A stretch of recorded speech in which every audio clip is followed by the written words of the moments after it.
Whatever journey you embark on with your family, Jennian Homes would love to partner with you to build a home you'll be proud to own. Jennian Homes, New Zealand's most awarded and trusted home builder.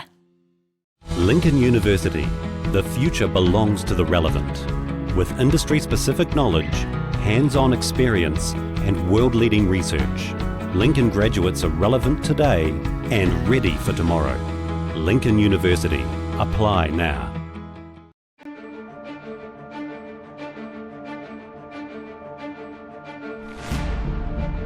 The lifeblood of a city is its people. People provide the character and the energy of a city. Ōtautahi, Christchurch, our city, is founded on the spirit of exploration. It is embedded in our city's DNA. Our history has been shaped by it. Our present is built upon it, and our future will be created by it. Christchurch has always been about new.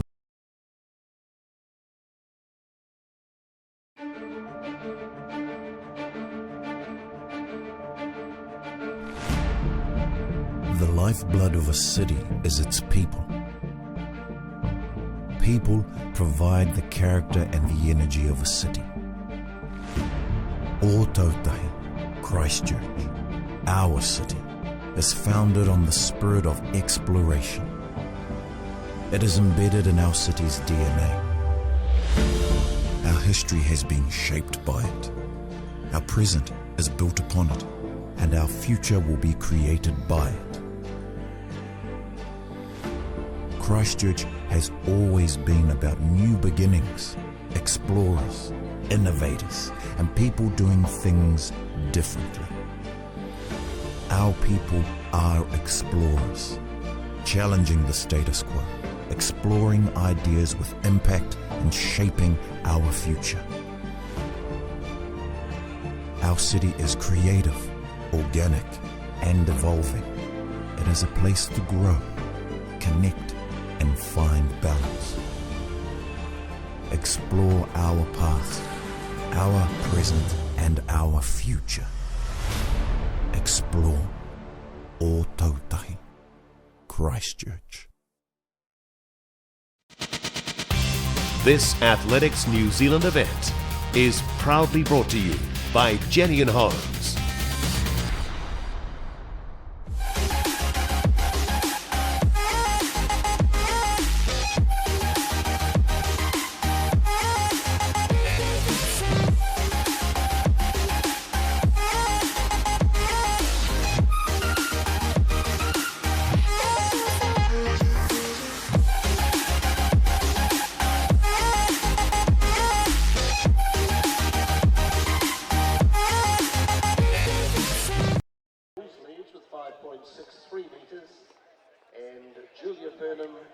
And Dixon are both out to 5.25 metres.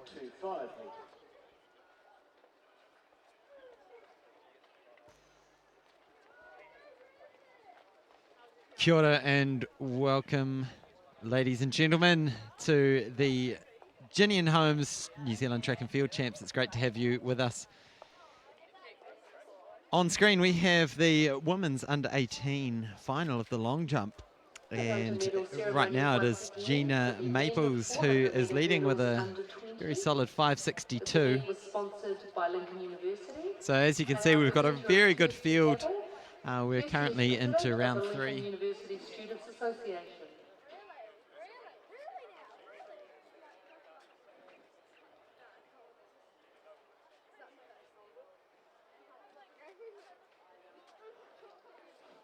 Men 400 metre hurdles under 20, our silver medalist from Canterbury with a time of 56.02 is Lewis Andrews. And our gold medal winner today in the 400 metre hurdles under 20 from Auckland with a time of 55.8, it's Daniel Parks.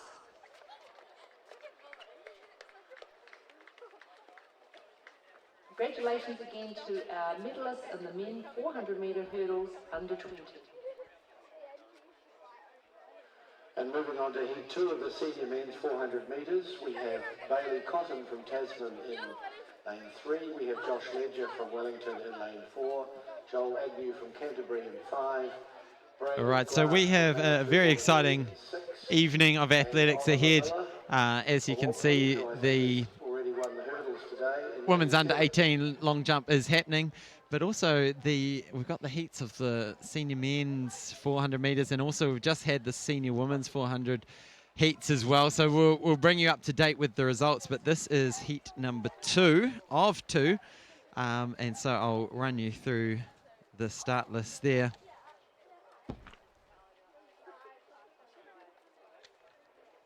So in lane 3, we have Bailey Cotton of Tasman, Josh Ledger of Wellington, Joel Agnew of Canterbury, Braden Grant of Manawatu Wanganui in the green, and then on the outside, Oliver Miller of Auckland. Hamish Meacham, welcome to the show. Thanks for having me, Braden Grant, 34 years young, recently run 48 seconds, I believe, at an interclub meet, looking very good.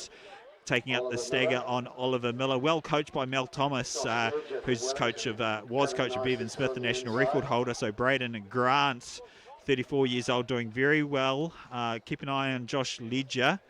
He's run a few 800s in his time, but pretty smooth over 4. 80 metres to go. Braden Grant looking strong. Josh Ledger from Wellington is going to challenge. They're both going to look pretty comfortable going through, Hayden. Yeah, here comes Josh Ledger looking strong despite a bit of fatigue in the leg. So it is Josh Ledger and Braden Grant doing enough to get through. And a stumbling, was that a Tasman athlete coming through there?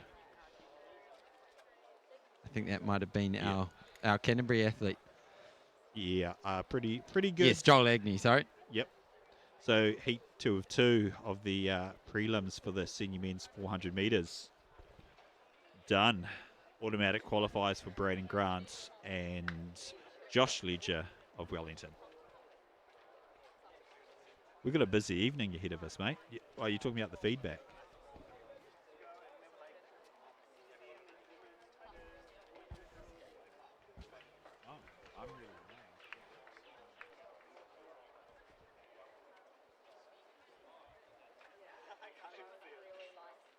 Yeah, so it's good to have you back here with the coverage of the 2019 Jennian Holmes New Zealand Track and Field Champs. And here we see a great jump by a athlete who I'm not too sure who it is, because Jenna Maples, I think. Oh, Jenna Maples.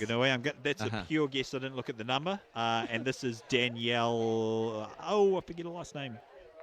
Yeah, Danielle Dixon. Out of the North Shore Bays Club, well coached by Warwick Fenton. So talented young athlete.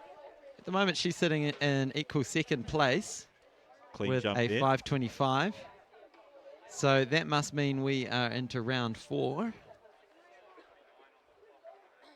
Strong looking form of Danielle Dixon. Very well performed over 1, 2 and long jump.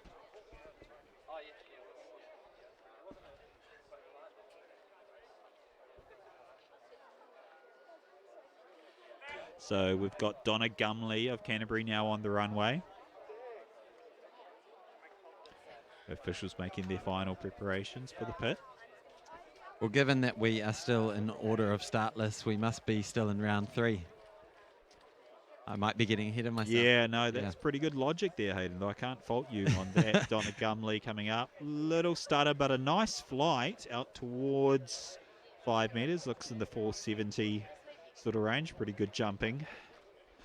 I've just returned from watching my athletes do a warm-up, and I'm very nervously looking down at the 100-metre start, where I've got 3 athletes competing in the para events. Yeah, very cool. Yeah, and there's a full complement of 9 athletes lining up. Well, 8 I should say. So this year at the national or the Jennian Holmes Athletics New Zealand Track and Field Championships, we have twice the number of para athletes than we've ever had in this event before.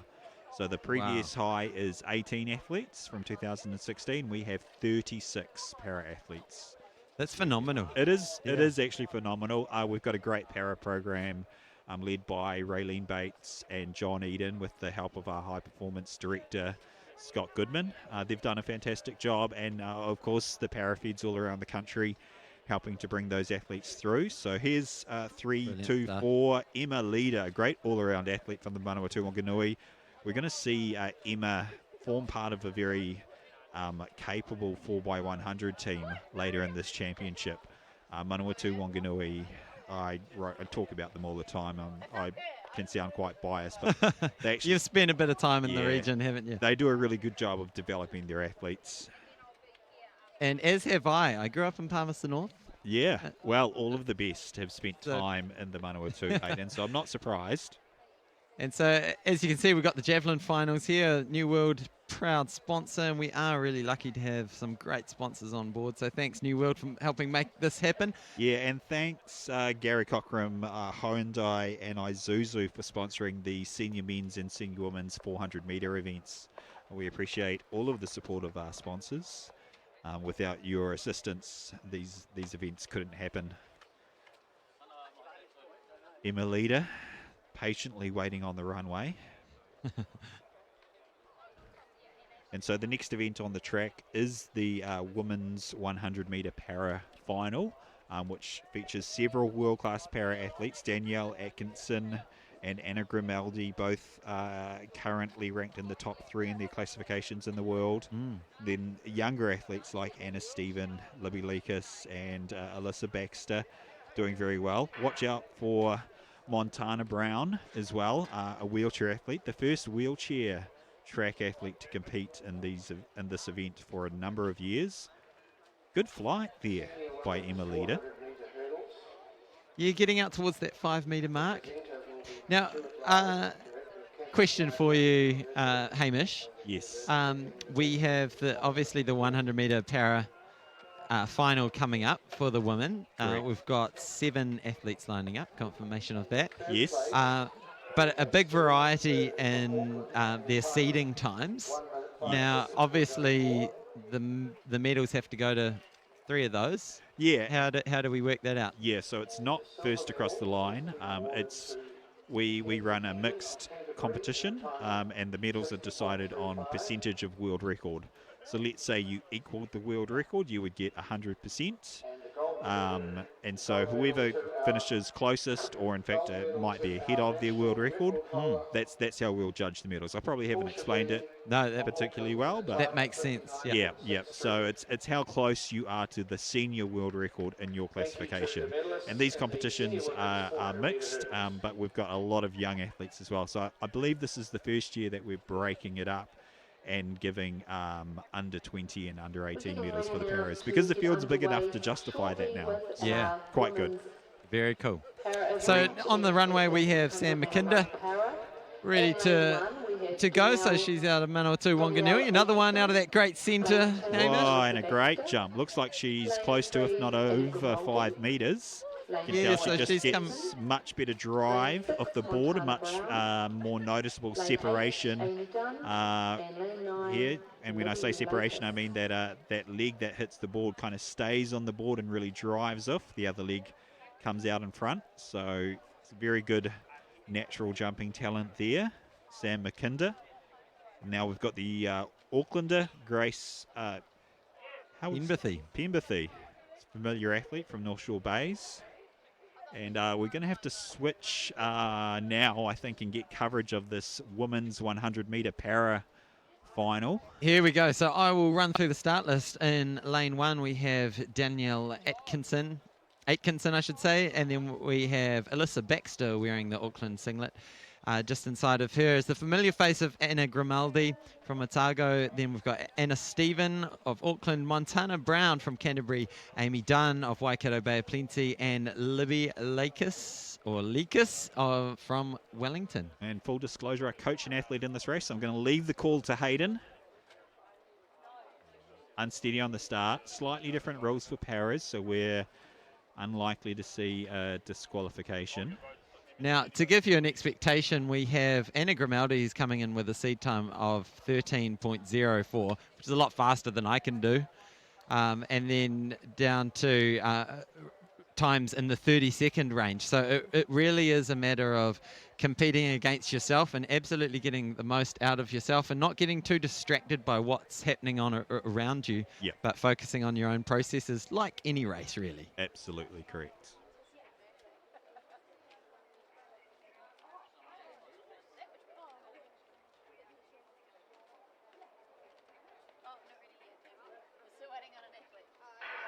And they're off. So Anna Grimaldi taking it out very strong, as you can see, just disappearing out of the shot.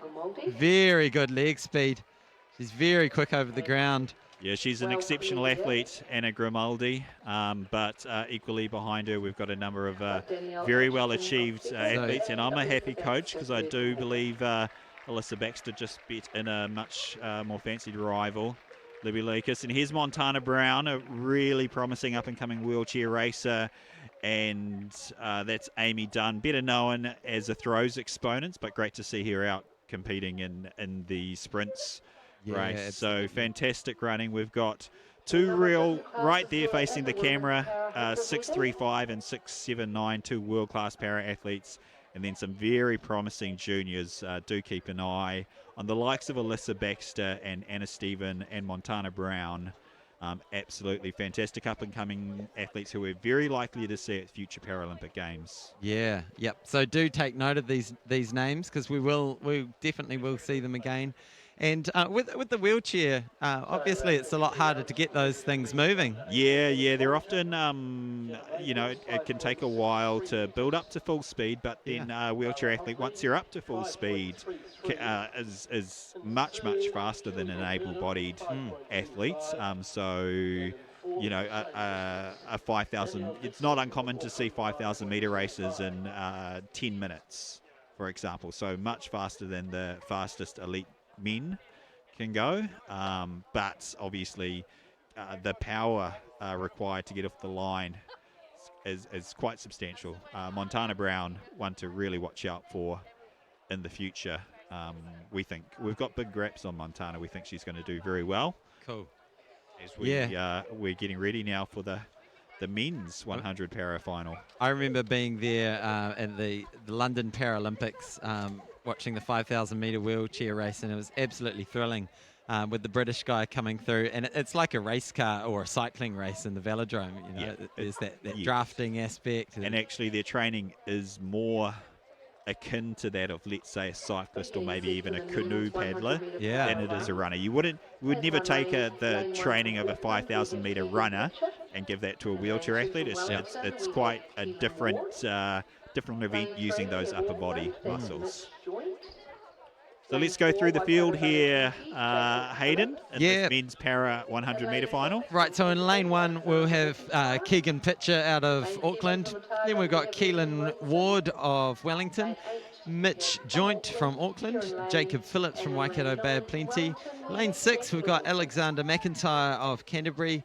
Lane 7 Liam Wilson of Otago. In lane 8, Kieran Lane of Auckland, and lane 9, Jack Lewington of Wellington. So who do we need to be watching out for here? Look, it's a similar story to the last race. We've got Jacob Phillips in 4, who's an experienced Paralympian. Keegan Pitcher, double World Championship medalist, and then a lot of younger up-and-coming athletes that are worth watching. There's going to be a fair bit of action in the front of this race. There's a couple of athletes who are capable of, on their day, breaking 12 seconds. We'll see what happens with these cool conditions. Athletes chasing World Championship qualifying times and personal bests. So, as always, the race within the race. I've got 2 athletes in this one, so I'm going to leave the call to you, Hayden. All right, so eyes on those 2 Auckland jerseys out to the right, but out to a good start is Keelan Ward, and it is Keegan Pitcher who's doing all the work on the outside, and wow, here comes Mitch Joint finishing very strong. Yeah, Mitch Joint. Oh, and fantastic finish by the wheelchair racer. I believe that Alexander McIntyre really got up to speed.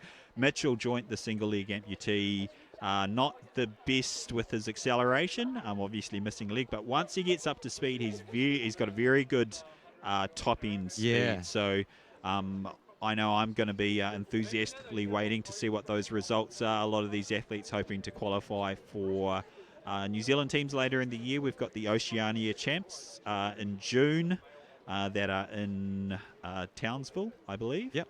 And then obviously the World Championships in November in Dubai. So really great to see all these para-athletes battling away. There's a couple of pretty exciting races brought to you obviously by...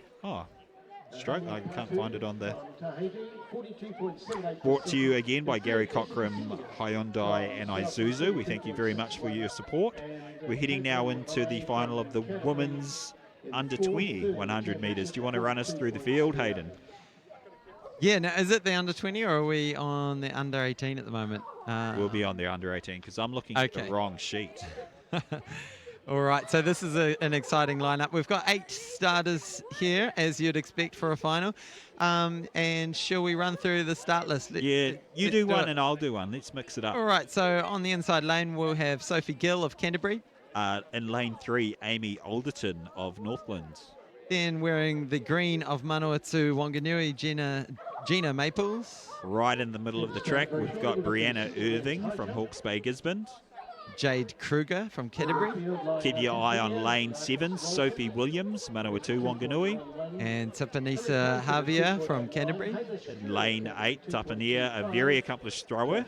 Great to see her out running the 100 as well. And then lane 9, Danielle Dixon, taking a little rest from the long jump. So double duties for Danielle Dixon, who's long jumping and running this 100-metre final. Moments away from a start now. In lane 1, we have Sophie Gill from as I've mentioned before, we've got some very exciting talent in the women's sprinting ranks from this under 18 category through until the seniors. And the one that I encourage you to keep an eye on, Sophie Williams from Manawatu Wanganui, absolutely cleaned up multiple events at the recent North Islands Colgate Games. Fantastically talented athlete. But all around here, the depth of quality in these women's sprints events is very impressive and bodes very well for the future. Yeah, it's exciting to see.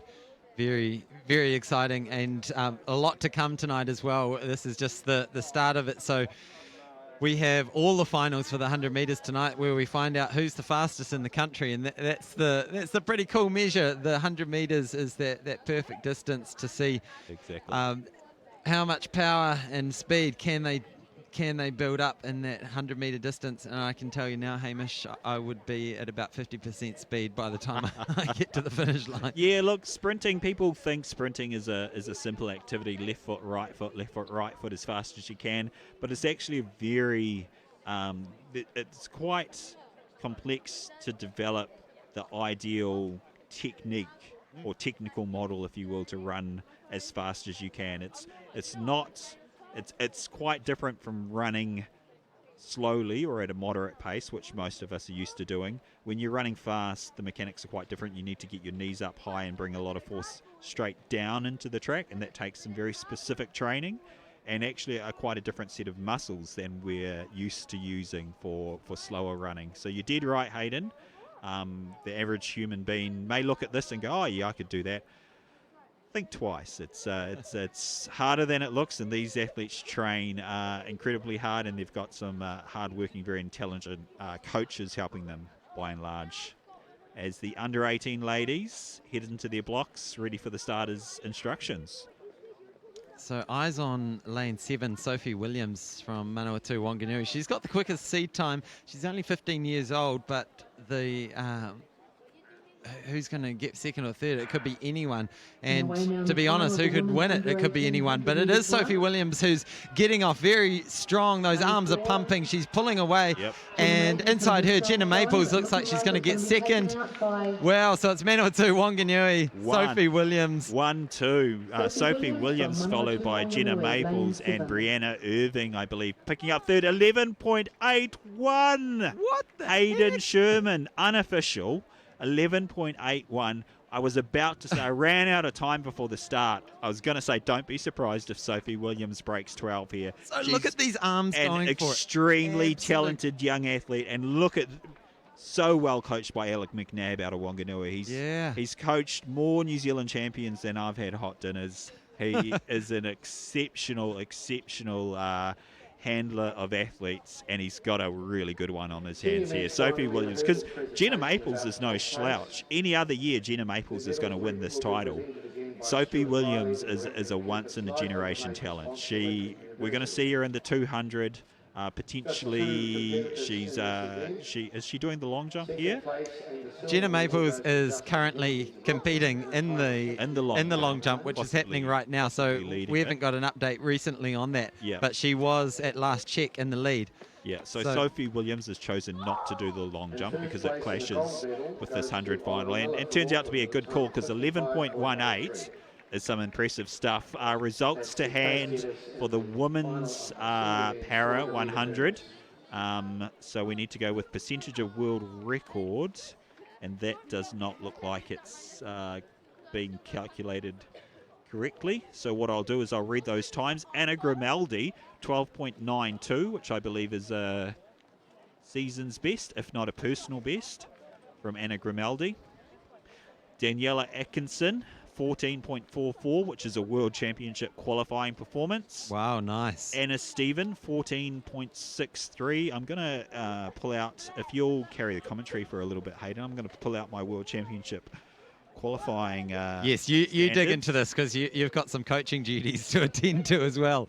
I can see that coach's brain. So we can just see on screen, we've got the men's under 18 pole vault going on, and we see a good clearance there. We'll try and keep tabs on what's happening there.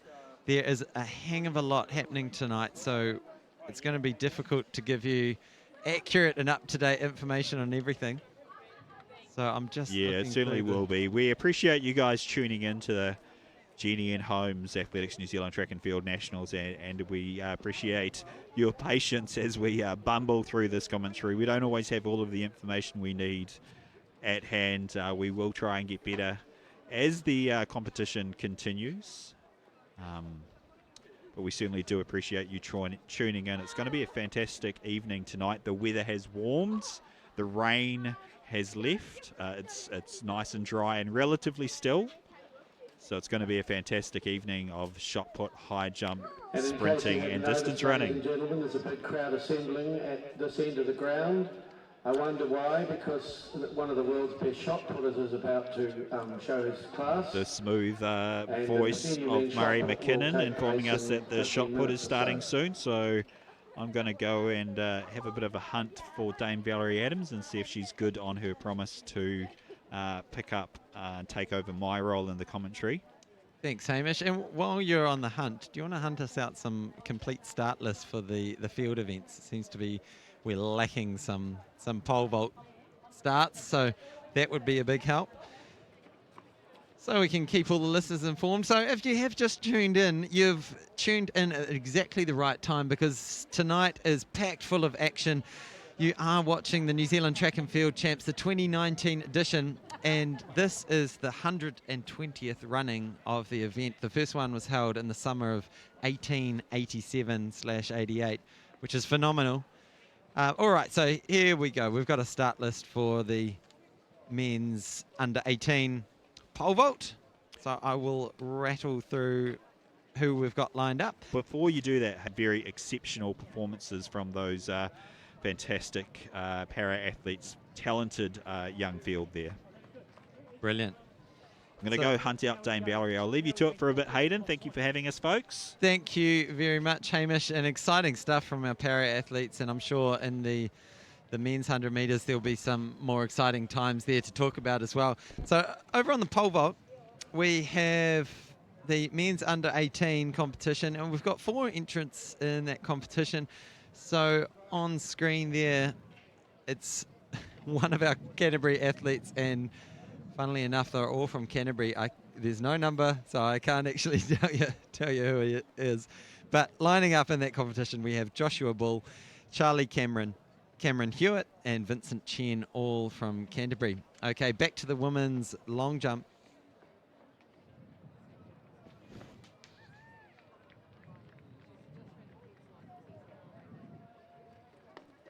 So, an update on Just a quick update on the women's 100 metre para. In first place, based on percentage, was actually Amy Dunn, who came through at 31 seconds, 0.19.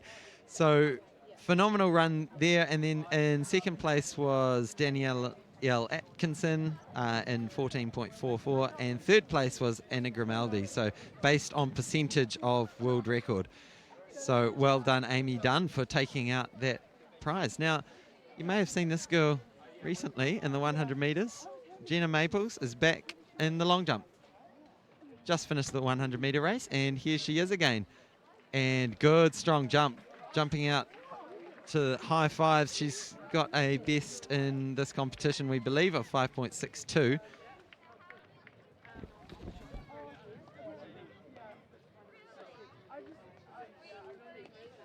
So here, using that great speed that she's got from the 100 metres and good hang technique.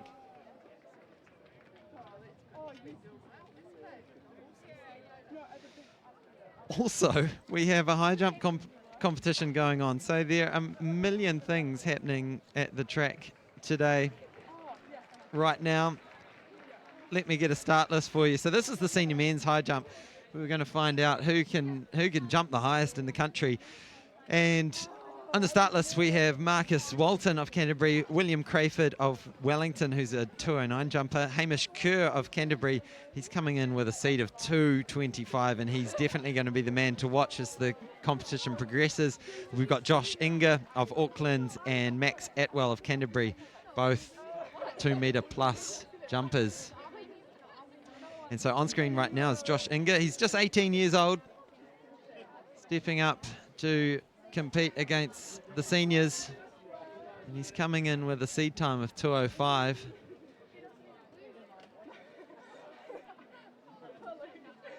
And as we switch back to the long jump, good solid jump actually, getting into the 5.5 metre range. So back to Josh Inger, and he is over. I'm just getting a check on the distance. It's funny, we're right next to the high jump, but we can't actually see it because of all the crowd that has come to watch the shot put action. So we can confirm we are at 192 for the high jump. So Josh Inger successful, and it's jumping up to 197 after Josh's successful jump. So here's one of our Tahitian athletes.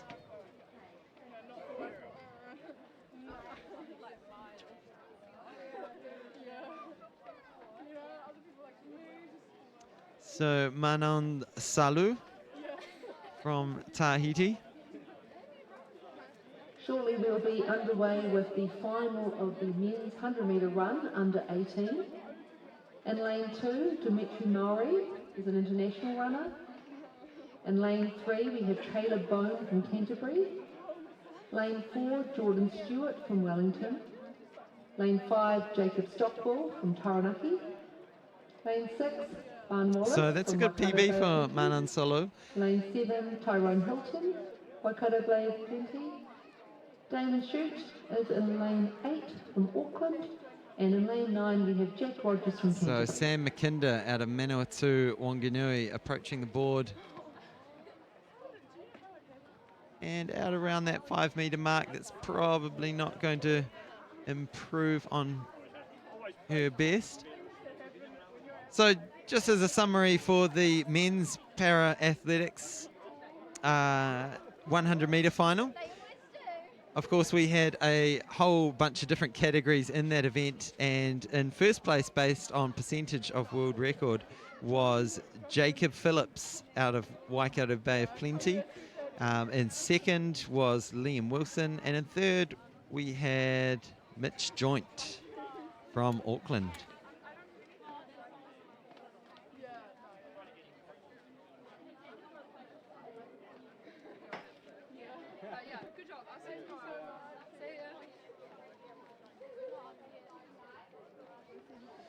So on screen, we have the men's under 18 100 metre final. So in lane 2, on the inside there is Dimitri Maori of Tahiti. Caleb Bone of Canterbury, Jordan Stewart of Wellington. And then we see a successful clearance at 197. I believe that was William Crayford, but I'll check very soon. Right, so let's finish off going through our start list here. We've got Jordan Stewart from Wellington, Jacob Stockwell of Taranaki, Ethan Wallace of Waikato Bay Plenty, Tyron Hilton of Waikato Bay Plenty, Damon Shute of Auckland, and Jack Rogers of Canterbury, closest to us on the screen. We're underway now with the men. All right, so Jacob Stockwell is away very quickly. Tyron Hilton coming on him fast, but also on the inside, our man from Wellington, but it is Like Jacob Stockwell, I believe, who just took it at the finish. He came in with the quickest seeding time, and it looks like he has clinched that. Let's check the replay. So he got away fastest, but then inside of him, Jordan Stewart was closing very, very quickly, as was Tyron Hilton. But Jacob Stockwell, he is your fastest under 18-year-old in New Zealand for the year. Oh, it is very close. Tyron Hilton just ran out of runway there, it looked like.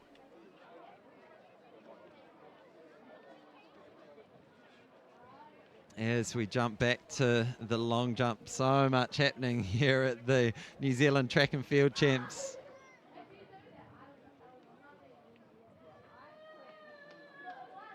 So Julia Burnham of Canterbury, 16 years old, coming in with a seed time of seed jump of 5:39. In still conditions as she approaches the board and gets a clean jump. So the weather conditions have calmed down a lot. Earlier in the day, it was miserable to put it lightly. We had a very cold southerly. It was raining, but the rain has gradually eased over the day, and now we have just overcast conditions, and it is nice and still as well, which is good news, especially for the distance runners. They'll be excited about this. So there we have the high jump, which is also going on. We're excited about what Hamish Kerr might show for us. Last year he put on a big display, going for some pretty spectacular jumps, and he's got a seed time of 2:25, a seed height of 2:25, sorry, and so it'll be very exciting to see how he goes.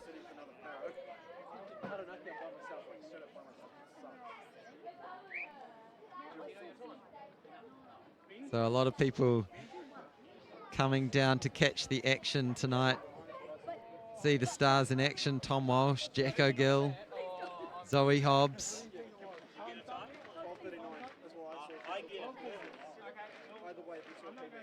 All right, so we're back with Jenna Maples, who we believe is in the lead of the under-18s women's high jump.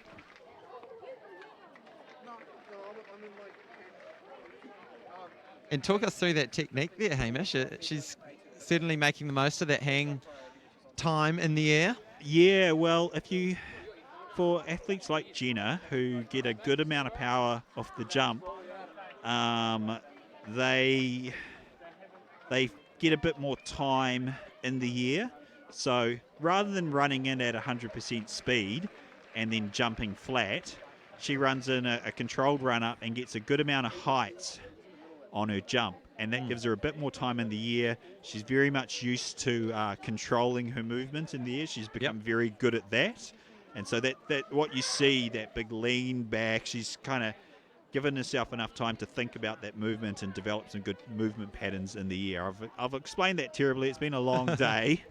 I've been rushing around trying to find results for the men's 100 power and trying to talk to Dame Valerie. Bit of a miscommunication with Dame Valerie. She, in fact, intends to commentate the women's shot put tomorrow, so my mistake. Which means she's obviously not competing. Yes, it does mean that. So might be a bit awkward doing both. I'm going to go find my athletes and show them these times. Sorry, putting my coaching hat back on. This men's shot put starting soon though, and the high jump up to 2:02. Exciting time. Yeah, so now we're hitting definitely the exciting end of the men's high jump as it jumps up from 197 to 2:02. We'll try and get a update of who is still in the competition.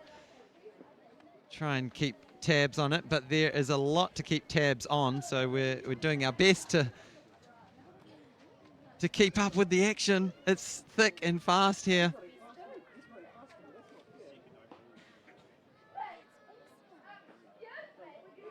Oh, wow. There we go. So Hamish Kerr, he is the... Sorry, I am wrong. That was Marcus Walton, of course. So jumping very strongly. So he's our second seed in the competition behind Hamish Kerr.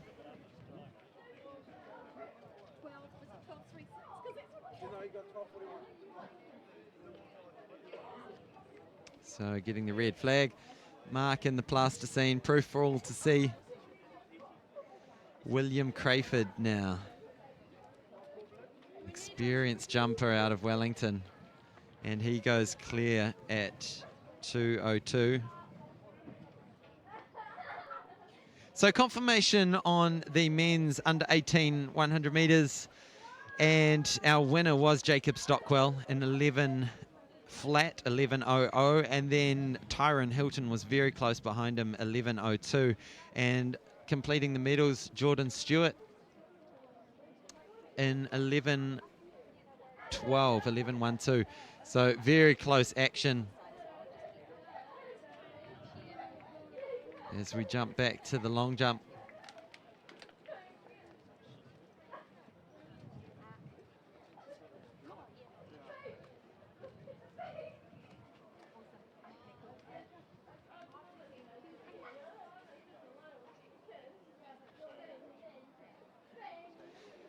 So if you've just joined us, welcome. And thank you for tuning in to the 2019 Jennian Holmes New Zealand Track and Field Champs here in Puna. It's an exciting evening, Hayden. I've just heard the high jump is now getting into rarefied air, and our men's shot put featuring a double world champion Tom Walsh and a very strong international field is about to start. So as much as we've enjoyed the women's under 18 long jump, we're probably going to sacrifice that coverage for the rest of the evening to follow this high jump and shot puts. I mean, we'll have 5 field events all happening at the same time. Yeah, look, and it's tough if you're tuning in a relative watching to catch an event and we don't get that coverage. We really do apologise. We wish we could have multiple cameras and streams and all that good stuff. Finances don't quite allow. We've also got the finals coming up for the senior sprints, and here is a picture of our shot putters. We see some. You can certainly make out who are the high jumpers and who are the shot putters in that picture. Both around the same height typically, but certainly different builds, and it's a very exciting end of the stadium with the high jump going on right next door to the shot put. This genuinely world-class field. It really is fantastic to have a guy like Tom Walsh, who's nominated IAAF Athlete of the Year. He's the top sportsman in New Zealand for 2018, and incredible to have him leading a stellar field that's not just full of top Kiwis, it's also got some great international throwers as well. Yep, and we've got 2 athletes clear at 2:02 with Hamish Kerr still to come in.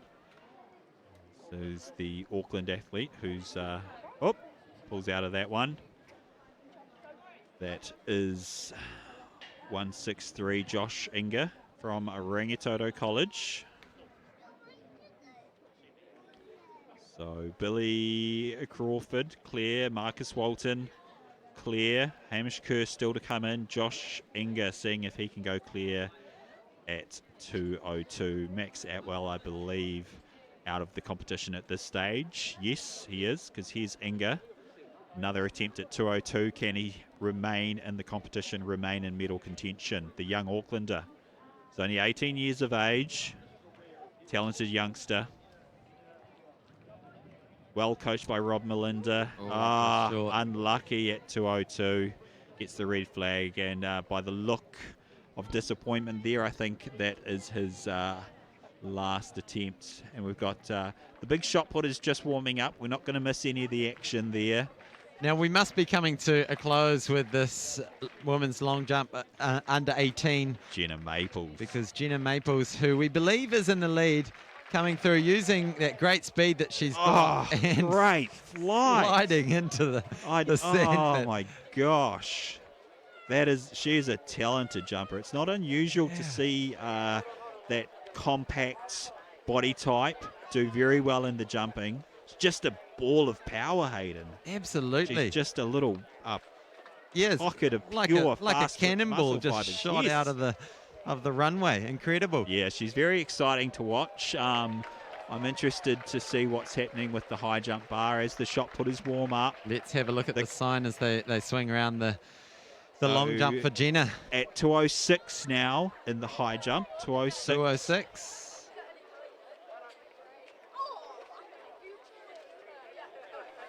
So that means we're down to 5:93. Wow. After running so well in the 100-meter final just minutes before, she's coming out and just getting better and better. 5:93. Yeah. That's amazing. What was the winning jump in the senior women's long jump? 5:87. Right? I will look it up for you.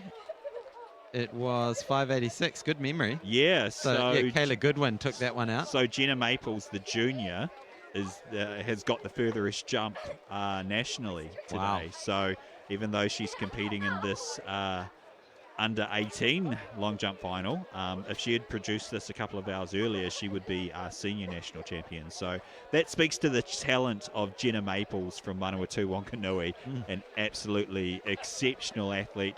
High jump brought to you by Access Man up to 206. Thank Access Man for their support there, enabling us to bring some of these fantastic cameras up in, what do you call the little lift? Scissor lifts. Scissor lifts, that's it. I was going to say a cherry picker or something. Something like that. Hey, who's this?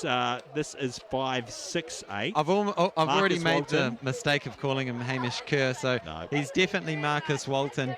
He's Hamish Kerr's training partner. An exciting young athlete. He's been reinvigorated with the arrival of Hamish Kerr as a training partner. He'd had a few years where he was jumping okay, but not great. Here he is trying for 206. He's been over this height already this season. False start. You got to love the odd shoes, odd socks. Oh, I mean, well, the high odd jumpers shoes part of that's a thing you do. High jumpers are odd people, Hayden, so it's not uncommon for them to have an odd get-up. And Dame Valerie giving me a hard time. She had promised she was going to be on the commentary box, and now she's ignoring me, making fun of me, joined by her sister, Lisa. Yeah, well. Oh, wow, the bar wobbles, but it stays up there. Oh. What's the timing of the next 100 final, Hayden? It must be coming up soon, but the... Jack Lure of Manawatu Wanganui. Okay, so we've got a bit of time. Here we go. Look at this lineup. Do you want to run us through this shot put lineup? Or I will try and find the shot put lineup. We've got a million pieces of paper on our table here. There's Tom Walsh, the big man, the world indoor and outdoor champion. Nathan Suliapo, he lives in Wellington but represents Samoa. That's Conrad Bukowiecki. Here's Crayford, no good at 206. Nick Palmer, Hawke's Bay Gisborne, great up-and-coming junior thrower. Ryan Ballantyne, straight out of Te Awamutu. Very talented thrower, best of 17:41. Hugh McLeod-Jones, Otago. Here's the Aussie, Damien Birkenhead, best of 21:35. He's world class. Mulrooney, Canterbury, got to love that beard and that beer gut. Another international, the big German, Jan Joseph Jaschetti. I think there needs to be a side competition with the shot put for facial hair, really. Yep. Maybe you should get a few extra centimetres. I'm awfully impressed by 19-year-old Nick Palmer, that massive beard he's growing. It adds about 7 years to his age. We didn't mention Jack Lure, the para athlete competing today. He is the New Zealand record holder and a world junior champion. We're going to go to another sprint final, Hayden. Yes. It's all action here. It is all action. So this is the women's under 20 100-metre final.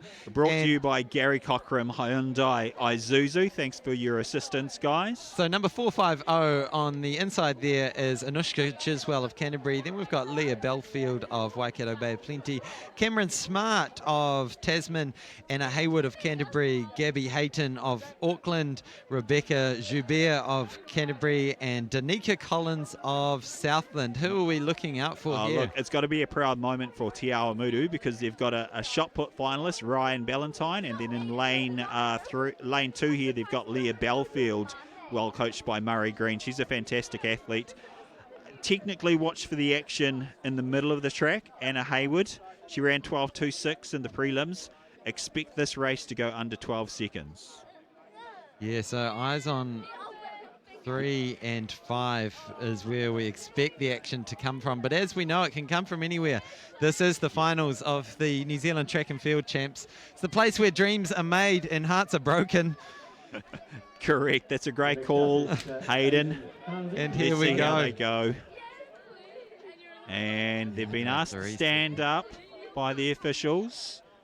We're not going to find out what the issue was here. Could be any number of things. Could be a technical problem.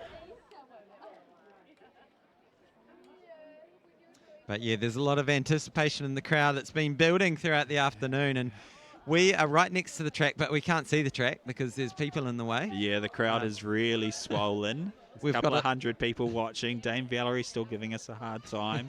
We've got a small monitor to keep an eye on the action here. And here we go for the second attempt for the women's under 20 100-metre final.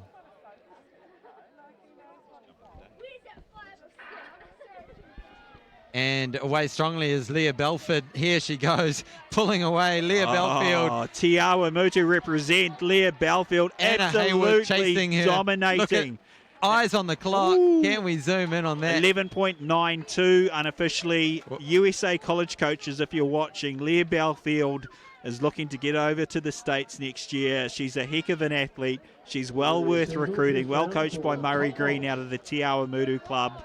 11.92, not as fast as Sophie Williams in the previous under-18 race, but very impressive running, Hayden, and it just reinforces what we're talking about. The depth and quality of female sprinting in New Zealand is absolutely amazing. Just look at that composure, that core strength to really focus on driving those legs. We've just had a first throw on the shot put. I wonder if we can pick up a replay. Billy Crayford goes clear at 2:06 in the high jump, I believe. It's all happening here, ladies and gentlemen. I'm going to need you to keep track. Hamish, you're going to keep track of the shot put result. 21.52 metres. I'm guessing that was Tom Walsh, who's thrown 21.52.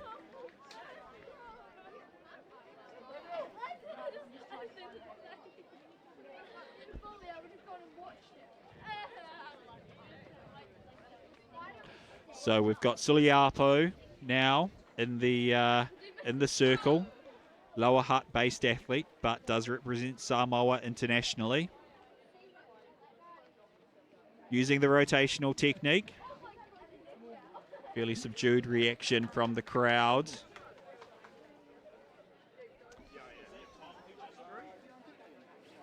Yep. So just confirmation, Tom Walsh, 21.52 in his first round. What a way to start. So we're really going to try and sharpen up our focus on this shot put if we can. The performance board just to the right of camera there. We're going to see that change and bring up Suliapo's 15.72 perhaps, I've heard.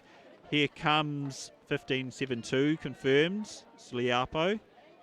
Here's the big Polish lad, Konrad Bukowiecki in the circle.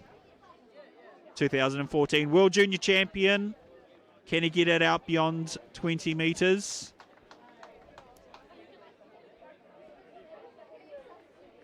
This is tough because we're completely hidden from the crowd as we see Walton in the high jump again. Yeah, so Marcus Walton just getting ready to go. The bar's set at 2:10, which is getting up towards his seeding time of 2:11. So this is going to be towards the end of his range, and he'll need to be absolutely on form. But there's no wind right now. Here he comes. Oh, well, he certainly was very, very close on that one, and he knows he was in the vicinity. Nick Palmer, Hawke's Bay in the circle. I'm guessing it was a foul throw by Bukowiecki. Haven't seen a distance.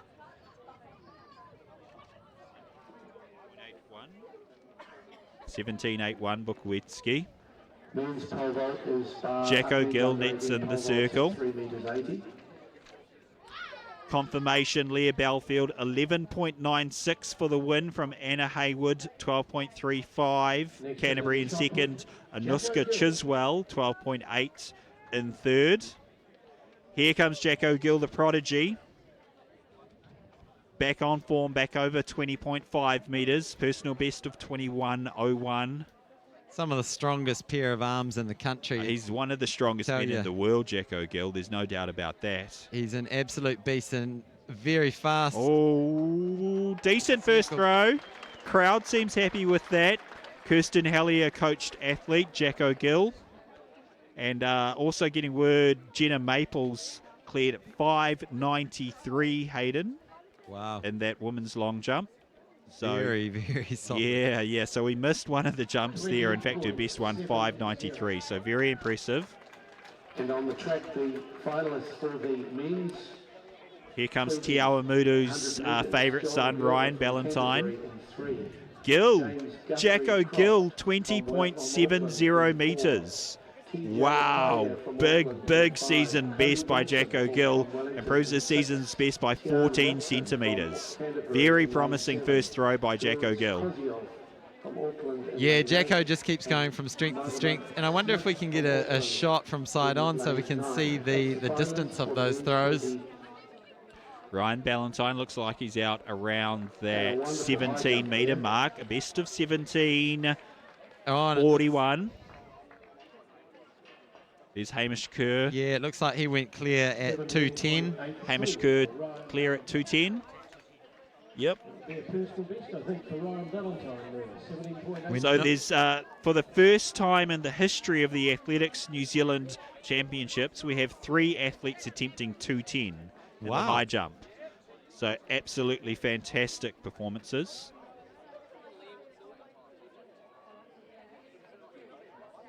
$17.83 by Ryan Ballantyne in the first round. A personal best for Ryan Ballantyne, 17.83. So just confirming season best for Jacko Gill, 20.70. Ryan Ballantyne, personal best, 17.83. Marcus Walton coming up to the bar now. Oh. Just tipping it off. I don't know if that was his last attempt. It was definitely his second or his third. Here's Damo, big Damo Birkenhead from Australia. He's a 21 thrower at his best. He looks, might be short of 20 there, but confirming first round throw, 21.52. Tom Walsh has bombed it out. Over 21.5 metres on the first round. That bodes very well for the rest of this competition, Hayden.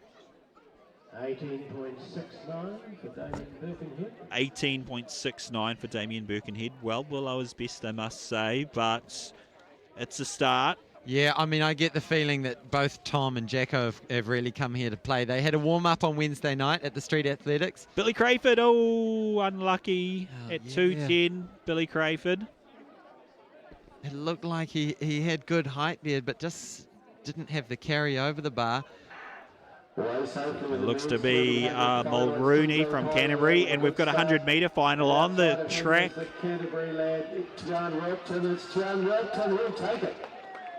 Now, apologies for just grabbing that one late. There's so much happening at the track that we didn't even get a warning that was about to happen. Tian Welpton of Canterbury, who qualified with a 10.87. taking the win here. He would have gone faster than 10.87. These conditions are rapidly improving for our sprinters and throwers. So Tian Welpin of Canterbury, the fastest young man in New Zealand. There he is. The very confirmation good that running. was the men's under 20 100-metre final. And there's John Joseph Gessetti of Germany. Let's see what he's out to in the first round. Walter. Last attempt. No good at 2:10. Can't improve on his 2:06, so he will bow out of the competition. And can anyone keep pushing Hamish Kerr? It's up to William Crayford to see if we can get someone to keep Hamish Kerr as he ventures into the stratosphere.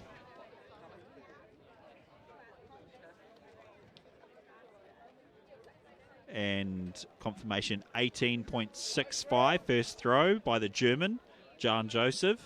It's the para-athlete Jack Lua, so we're back into round 2 action of the men's shot put. His national record 11.04, and he looks to have gone close there.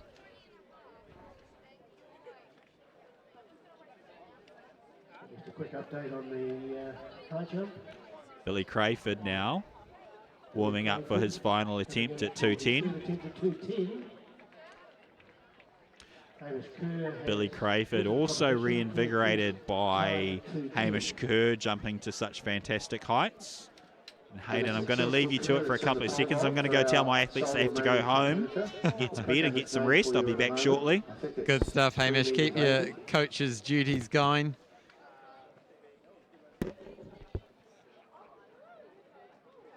So I believe that was Aidan Harvey, one of our international athletes.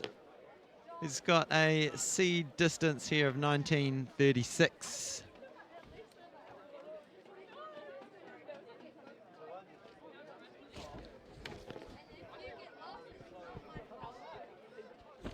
So if you've just joined us, you are tuned into the 2019 Jennian Holmes New Zealand Track and Field Champs. This is the 120th running of this event, so it's an event full of history, full of incredible athletes and big names. And if you can get yourself on that medal list, you're joining a host of incredible names of world athletics. And here we have, eyeing up that bar set at 2:10, Willie Crayford. Let's see if we can go back. Here he goes, William Crayford. Let's go, Billy. Up, up, up. I know! Great attempt at 2:10. It was one of those ones where it could have just wobbled a little bit, but inched off the side of the supports and the bar goes down, and so do. Not bad for a 32-year-old. He's had his ups and downs in the sport, but he's, he's jumping around the best he ever has, and part of the reason for that is Hamish Kerr and the excitement that he's brought to the national scene. Jumping 2:25 so far this year. So we'll need to get Tom confirmation as to who got second or third out of Marcus Walton and Billy Crayford based on countback. But all eyes are on the Canterbury man, the hometown hero, Tom Walsh, as he goes into his super fast spin, throwing the crowd appreciates throwing the shot that. out well beyond all of the markers that we have out there. Doesn't look quite as happy with that one, Tom Walsh, but he'll be in a generally good disposition after that first round of a 21.52. The comfortable leader from Jack O'Gill, who's out to 20.70, a season's best. 21.30. 21.30 from Thomas Walsh in the second round, so a pretty good backup to that 21.52. Nathan Suliapo, the sensational Samoan from Lower Hutt. Ceremony now for women discus throw under 20. Best of 15.72 in the first round. This event was sponsored by Aon. He's going to be battling to make sure he can get through into the top 6, get it 3 further throws. Results to hand for that junior 100 metres that we missed. Tian Welpin of Canterbury with the win, 10.73, Hayden. Yeah, good solid time. Yep, James Guthrie Croft of Auckland, 10.85 in second. PJ Peer of Auckland, 10.85 in third. Must have been very difficult to separate those. Rounding out the field, Cody Wilson of Wellington and John Gerber of Canterbury, both under 11 seconds. Mohammed Smith in 6th and George Kozlov in 7th. So, our man Hamish Kerr has taken the bar up to 2 metres 20. You know he means business when it's jumping up in lots of 10 centimetres. Yep, absolutely. Nathan Suliapo, not as good on his second round, 14.45. Now, was that Jack O'Gill? I missed No, that's Bukwiecki, the Polish athlete. First round throw of 17.81. So he's bombed it out over 20 metres here. I'm going to keep an ear out to see if I can get that result. Yeah, and on Wednesday night at the Street Athletics, we saw him just struggle a little bit, and we're kind of wondering whether Tough it was condition. the time of season as well. Often our Northern Hemisphere athletes, unless they're doing an indoor season, will be in a heavy load part of their training. Whereas the Kiwis certainly factor in a little bit of a peak around this time of the year to make sure they feature in their home. Bukwiecki, unofficially Bukwiecki out to 20.72. So as you can see, Jack O'Gill just getting notice of that one, and he's itching to go and get back his second place. Leapfrogs Jack O'Gill, and there's Nick Palmer. His PB 17.66. So him and Ryan Ballantyne have a real back and forth battle to see who's got the better PB of the up and coming young New Zealand shot putters. Both training partners of Tom Walsh, well coached by Dale Stevenson here in Christchurch. 16.34 for Nick Palmer. Jack O'Gill. So here he is, Jack O'Gill, out of Auckland. 16.34 for Palmer, so not his best work. He's going to need a good third round. Famously the world junior champion, and I was having a look at as the junior men were doing their shot put earlier today, and his national record's out beyond 24 metres, and I think the win was in 18 metres, which was a solid time, solid distance. So here he goes, former world junior champion. Can he improve on his 20.7? Yeah, the crowd likes it. The crowd approves. Jacko looks like he approves. Oh, he's shaking his head. He's going to go and have a chat to Kirsten Hallier, say, I'm doing okay, but how can I get these last few centimetres out? He's a 21-metre thrower. All right, back to Hamish Kerr, the bar at 220. And over 220. Easy as you like, Hamish Kerr. We had heard rumours that this boy was on form, and look at this. Ladies and gentlemen, sit back and watch this. Poetry in motion over the bar. That is beautiful. Ryan Ballantyne next up. Just the body awareness, the spring off the ground, the athleticism to get himself over. Here's Ballantyne. You put a measuring tape up against the wall and see how 220 is, and you'll get the realization of how high this guy is jumping. It's absolutely phenomenal. It's a great throw by Ballantyne. That might be another PB. We await to see. Yeah. A confirmation, Jack O'Gill 20.69, so just a centimetre less than his first round. Oh. High jump bar up to 226. Wow. 226, so very exciting stuff. 17.78 for Ryan Ballantyne, close to his first round effort. Now we are getting into rarefied air for Hamish Kerr. The national record is 2 metres 0.30. So if he clears this next jump, he's only 4 centimetres off it. That national record held by Glenn Howard, who we hope is joining in, based in the North Shore these days. Glenn Howard jumped 230 after a long career here in Christchurch and a bit of surgery. Moved to Auckland and did very well. Jumping 230. Never performed at a major games. Just a lot of injury problems curtailed what was a very promising career. You're tuning into the Jennian Homes New Zealand Track and Field Championships. Thank you to Mitre 10 Mega, the sponsor of this event. Damo Birkenhead, the big Aussie, about to throw. One of the best beds in the competition. Here he goes. That looks a better throw by Birkenhead. This is good. He was another one of those guys on Wednesday night at the Street Athletics that was just struggling to find his form in the blustery conditions. Yeah, he's working hard. He hasn't quite found his rhythm. He's out to 18.69 in the first round. Going to wait and see what the second round throw is. So again, they're using the wireless technology for the measuring. And as we see, the man of the moment at the high jump pit just taking his time to collect his thoughts. So Birkenhead 18.66. So a lot of these throwers very consistent today. Speaking of beards, Seamus Mulrooney, the 3/4 pants. I'm not sure about that as a fashion statement, but I do like the shaved head, and I do like the yell. He was out to 13.32 in the first round, so I think that's an improvement. Great to see these domestic athletes mixing it up with the very best in the world. It's a great occasion for them.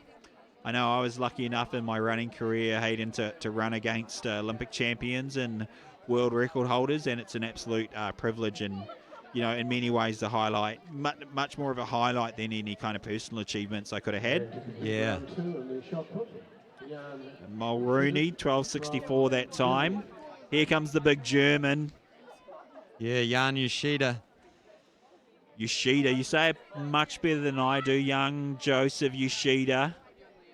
And the red Nike I've been practicing, top. Hamish. I've been practicing, and here we go. A lot of height with that one. Oh, but Just it's coming up down a and bit too down. short. He's around that 18-metre mark again, and his personal best is 19.62. He's come out here to New Zealand wanting to break 20.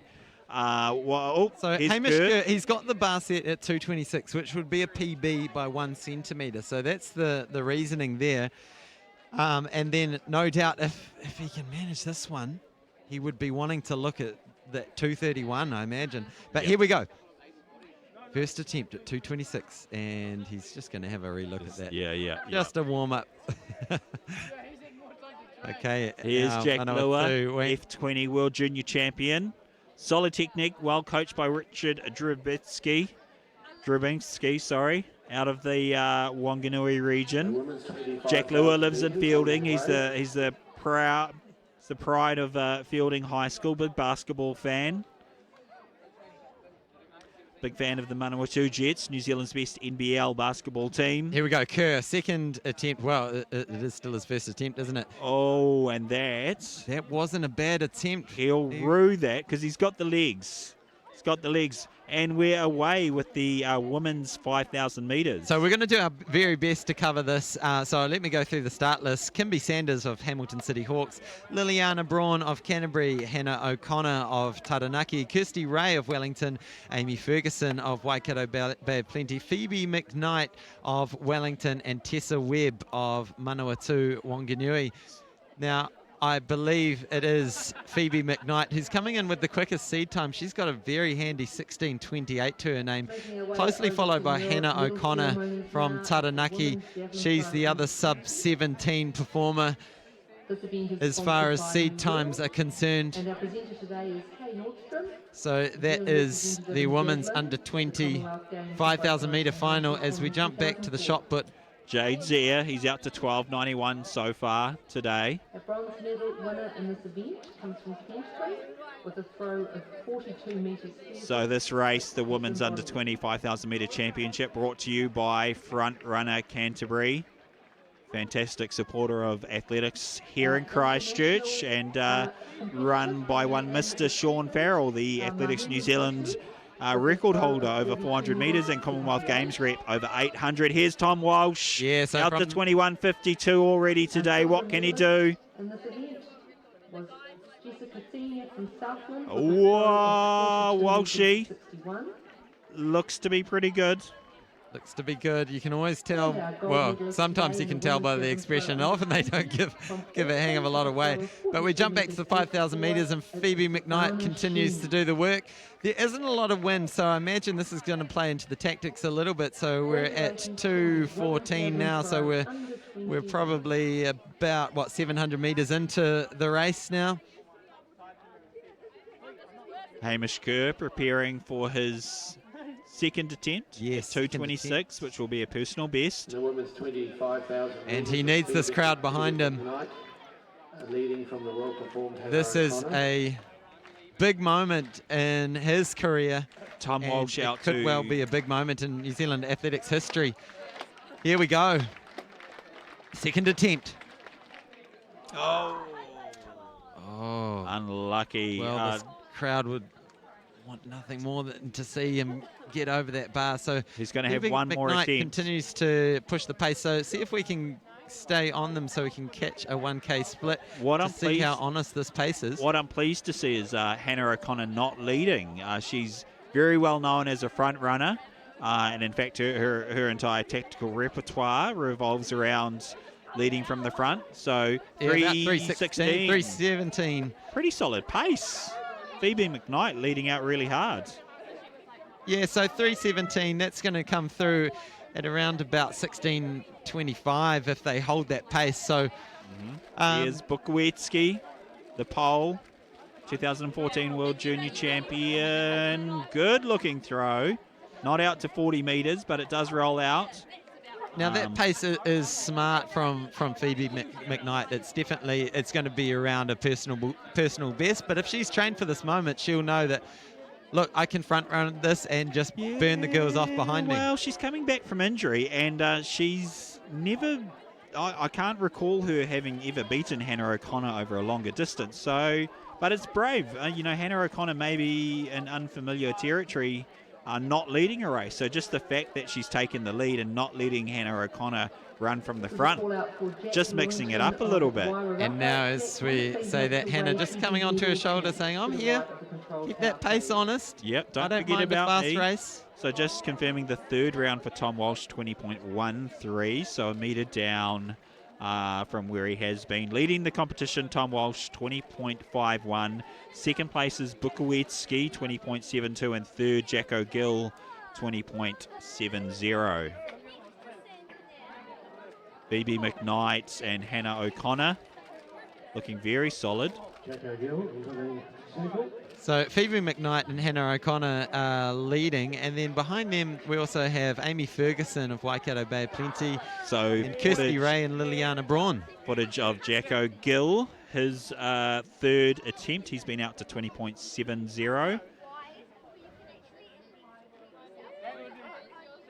Oh, wow, that looked like a good release and good. Very good distance on that one. The crowd shows its appreciation. We're going to wait. We're going to get a smile from him.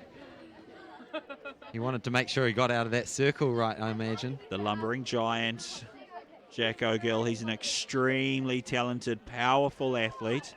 Well coached by Kirsten Hallier, strength and conditioning assistance from Angus Ross.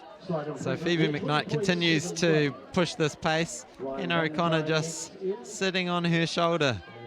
So good pack of five, and this could really come down to a sprint towards the end. But here we go. Hamish Kerr, can he do it? Can he do it? Oh, absolutely gutting. He's your national champion, ladies and gentlemen. Hamish Kerr. Better things await later this summer. He'll be heading to Aussie for their national championships. That World Championship qualifying mark of 2:28 looks well within reach of this athlete, coached by Terry Lomax out of Canterbury. You got to think if the conditions were a bit warmer, a bit kinder to the old ligaments and tendons, and making sure that everything's tuned up and ready to roll. But man, he was looking in good form. He's a really great talent and an exciting prospect. He's still only, what is he? He's only 23 years old, but he's got 4 senior titles to his name. He's only really just now dedicated himself to athletics on a more permanent basis. He was kind of involved, but didn't perhaps enjoy the sport as much as you might imagine. And he's made the decision to really give it a good crack over the next couple of years, and he's really enjoying the process. So good to see the results flowing for Hamish Kerr, and much more to come from him this summer. Do remember that name, Hamish Kerr out of Canterbury. All right, so let's keep on these runners as we try and get another split. So 5 runners all working together. They're getting a bit more strung out now, which may suggest that a bit of fatigue's kicking in. So we're at 7:21, so we are 5.5 laps in. Still a good quality pack, and just confirming Jacko Gill improving to 20.71 metres. So get this, 3 throws, 27.0, 26.9, 27.1. He's nothing if not consistent, Jacko Gill. Still currently sitting in 3rd place behind Walsh and Bukowiecki, the pole. Yeah, so, I mean, Jacko will be pleased with that consistency, but he's a competitive guy, and he'll want it. So expect them to come out firing as we get down to the final round of 3 throws. So unofficially, Damon Birkenhead, I've heard 19.24. I'll wait to see if that is confirmed. So Seamus Mulrooney. That looks like his best, potentially out over 13.5 metres. He's improved his PB already today, Seamus Mulrooney, throwing 13.32. Phoebe McKnight Continues to lead. running 5,000 metres the hard way, trying to do it from go to woe. Yeah, Hannah O'Connor on the Kirsty shoulder. Ray just behind her. And so the rest of the pack happy to let Phoebe just do the work. Now, are we at 3K yet? Not quite. So Here's the German, Janetsky. Is that how you say it, Hayden? Jan Usheda. Oh, Usheda. Ushida. There's lots of J's in there and all sorts of complicated things that are... If any German language experts want to just send us a phonetic spelling of Jan Joseph Usheda, we'd be eternally grateful. Let's see what he's come out with. The best of 1865 so far. 1877, that's an improvement. That'll move him into the top 6. So we are in the 3rd round if you have just joined us. And look, we've got a bit of a break. So our the Waikato Bay of Plenty athlete, Amy Ferguson, just dropping back a bit along with Liliana Braun. So it is these 3, Phoebe McKnight, followed by Hannah O'Connor, and then Kirsty Ray in 3rd.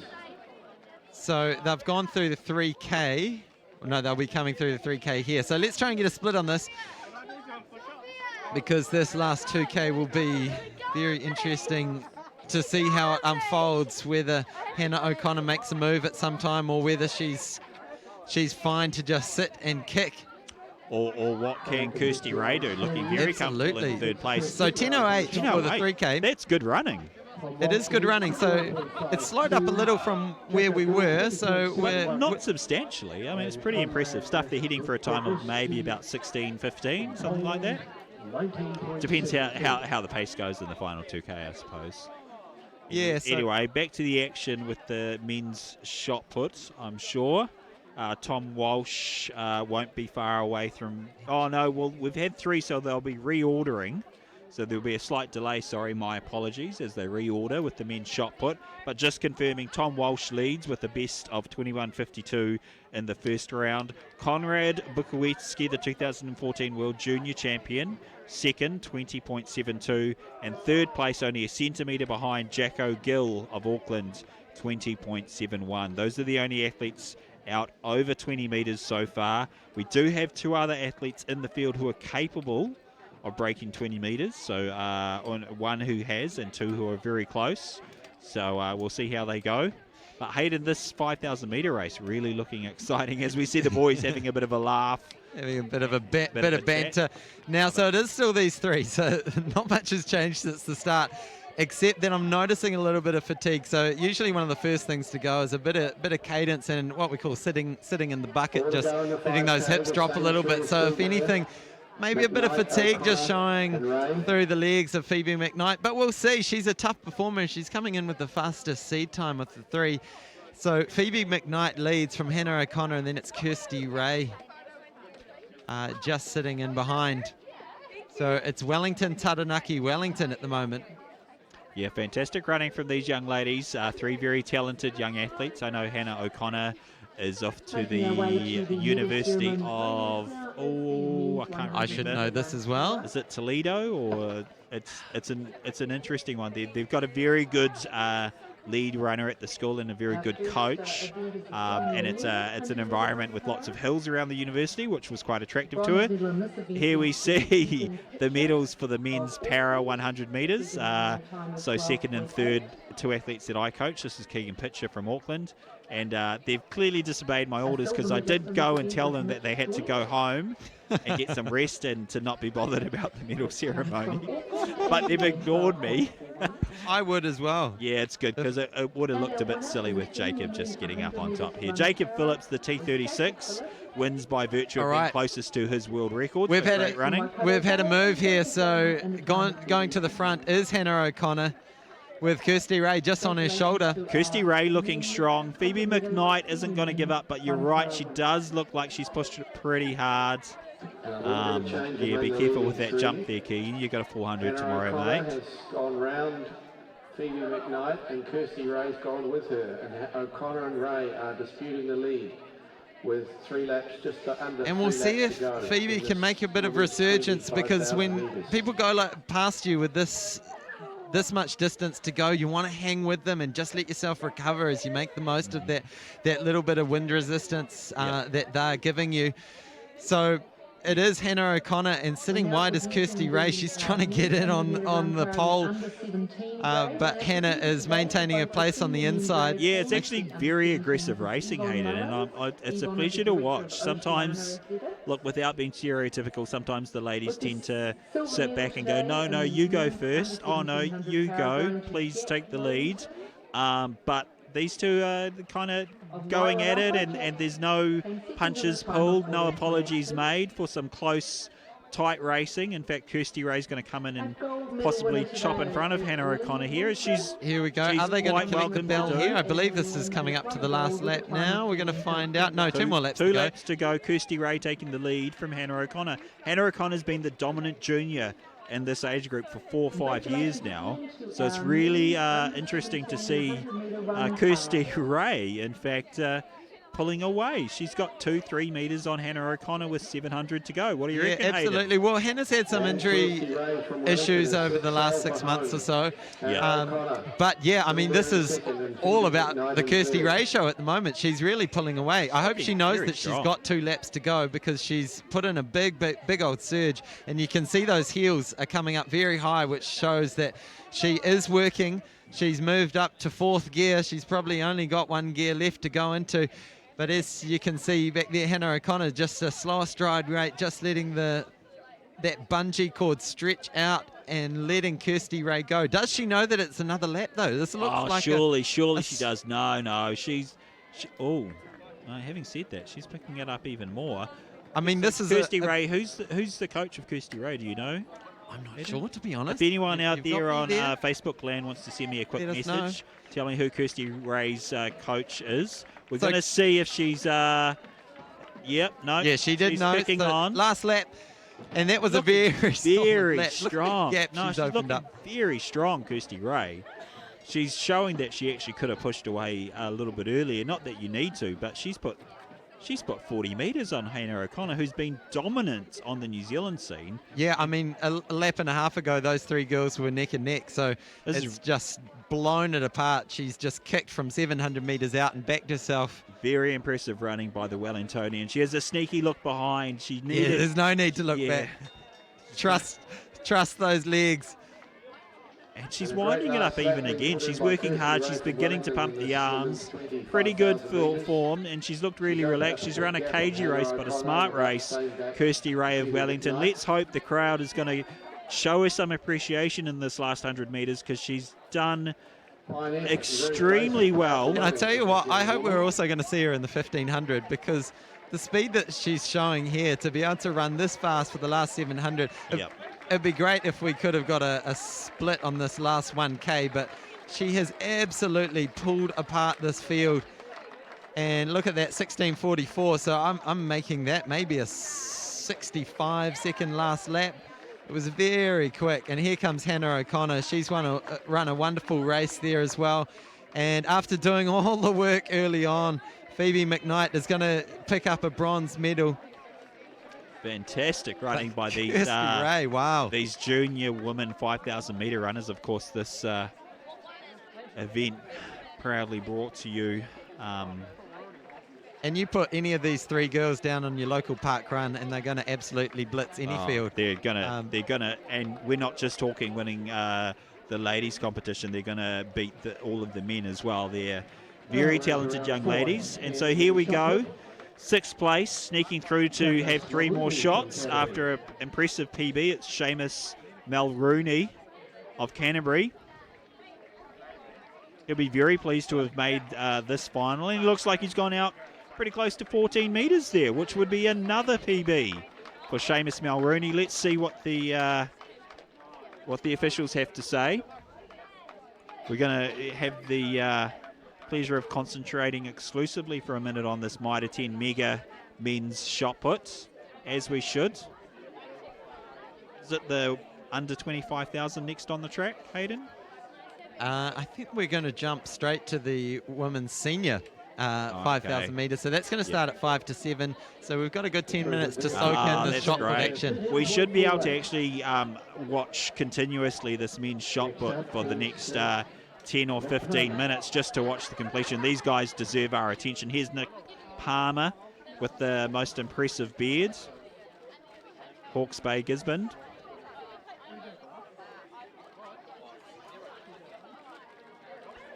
Palmer, slow start, fast finish. Yeah, the officials heading over. Looks around that 17-metre mark.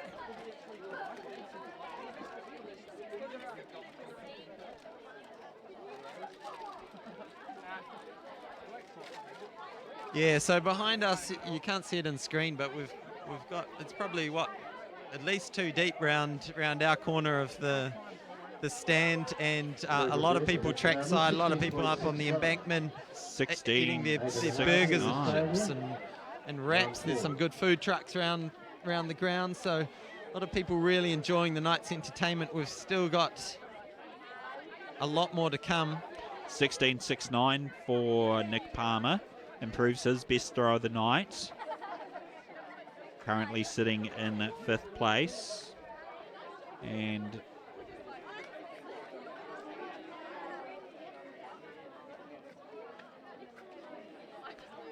so who?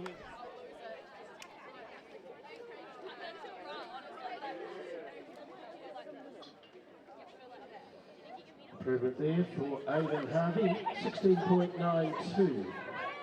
Ryan Ballantyne from Canterbury. 16.92 for Aidan Harvey, so a 2 centimetre improvement. And here's Ryan Ballantyne. He's improved his PB tonight, been out to 17.83 in the first round. Let's see what he's done here. So training partner of Tom Walsh, and they've got a good little shot put crew down here in Canterbury. Yeah, not bad at all. I've got to mention again, he's from Te Awamutu, educated at St. Paul's Collegiate in Hamilton. Good You just farming had to get stock. that Hamilton reference in there, didn't you? 17.29 for Ryan Ballantyne, so not his best work tonight. But again, he's been out to a PB 17.83. So Jan Yoshida. Just confirmation of the after Yoshida has thrown. Let's see how he goes, the big German. That looks a bit better. His best tonight, 18.77. Certainly closer to that 20-metre mark, but he's still a bit frustrated with his form at the moment. Things aren't quite clicking as much as he'd like. So these are big boys. A lot of these guys weighing in around 140 kg, which when we compare them to our distance runners, you've got a 18.48 for Yoshida. Yeah, very different body type. Twice as big. Which is one of the great things about athletics. It really does suit so many different body types. You don't have to fit the mold. And in fact, you can compete in anything you like. It doesn't really matter. It's a great sport because you can compete against yourself. Looks a bit better for Birkenhead. He's been out past 21 metres in the past. Not as his best just at the moment, the 26-year-old. Goes by Damo. I'd like to know what goes through Tom Walsh's mind. He often has these sort of moments of contemplation. So 1958. Big improvement. Big improvement. Damien Birkenhead. That puts him into 4th position in today's competition. Big improvement. Bukovetsky. 2072 so far, 20.02. Another big man in the circle would make a great prop. And here we go. He's a man who's Yes, capable. getting over the 20-meter mark, I'm sure. It's difficult to tell from this angle. And the fact that we don't have the guidance rings on the ground to give us an indication of where they're hitting. Something to work on next year. Those guidance rings are very helpful. Jacko Gill preparing to go into the circle. 19.57 for Conrad. So under 20 metres, 19.57. So Jacko's done 2070, 2069, 2071. So logic would tell you he's ready for about 2072. And or what does he need to do to 2068. get into second place? He needs to throw 2073 to be clear in second place. All right. So it's well within his what he's got. capability. He's a 21-metre thrower at his best, 21.01. What's he got today? You won't be happy with not that. quite. Peppering 20 metres, and in fact, he's stepped out of the front of the circle. He scratched that one. That shows the class of the thrower when you throw 20 and you step out the front. So in fact, feel like I've missed a throw or done something wrong because Jacko Gill's in seconds with Tom Walsh leading. So Bukovetsky, I must have got it wrong with that 20.72. Yeah. I'll seek confirmation on that, ladies and gentlemen. Here's Walsh, fourth round. And Oh, again, big that throw. incredible speed that he generates. And has he stepped over, scratched that one? He may have. No, it's we've got the a white white flag. So, of course, to remind you, this event brought to you by Mitre 10 Mega. And so if you have just tuned in, you have tuned into the right place because this is the 2019 Jennian Homes New Zealand Track and Field Champs. And this is a big night because we have so much action. We still have the senior 100-metre finals to go. We've got the senior 5,000-metre finals to go. And, of course, the shot put action, which is coming at you thick and fast. So do tag in your friends and family and club mates that need to be watching this. We want as many eyeballs on this as possible. We're streaming live on Facebook and YouTube, so if you want a slightly higher resolution version of this, jump over to the Athletics New Zealand page on YouTube and you'll be able to find the live stream right there. You can chuck it up on your smart TV, but share the link with your friends and family members. Make sure we've got everyone who needs to be watching this watching it. And I believe we're also live on stuff.co.nz, so welcome to all our viewers from there. It's incredible that we can broadcast this far and wide.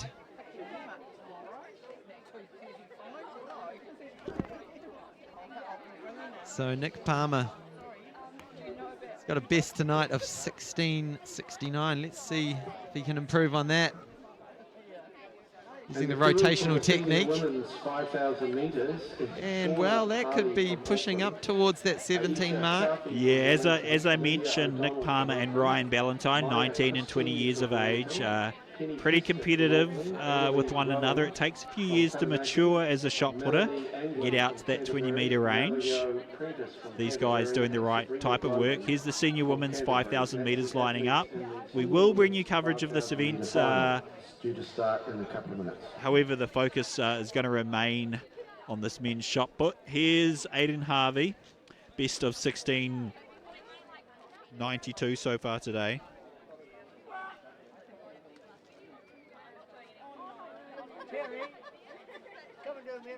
Nick Palmer, best throw today in that round of 16.75. Not his best work overall. Aiden Harvey, international visitor. Great to have him with us. See if we can get a view of that scoreboard to tell us what he's throwing. See a lovely shot of Ryan Ballantyne, 4.26. Competes for Canterbury, but I know his heart remains in the Waikato as they've started the women's 5,000 metres. We'll stay with this event though. Exciting stuff in the men's shot put. World-class action. brought to you by Mitre 10 Mega, the men's shot put. All right, so in the women's 5,000 metre final, leading out right from the front, Lydia O'Donnell from Auckland. But I'll run through the start list. We've got Shauna Parley of North Harbour, Aisha Shafi from Wellington, Lydia O'Donnell, who I said before is just leading, and she's from Auckland, Maya Christini from Wellington, Penny Pescott, the, how do I say it, elder statesman in the... in the lineup from Auckland, Lana Van Hout from Auckland, Melanie England from Canterbury, Navajo Prentice from Canterbury, and Sabrina Grogan from Canterbury as well. Big German, Jan Joseph, you say it, Hayden? Jan Yoshida. Jan Joseph Yoshida. Looks like he might, his best so far, 1877. Really hoping he can get out towards his PB, 1962, the PB. We can.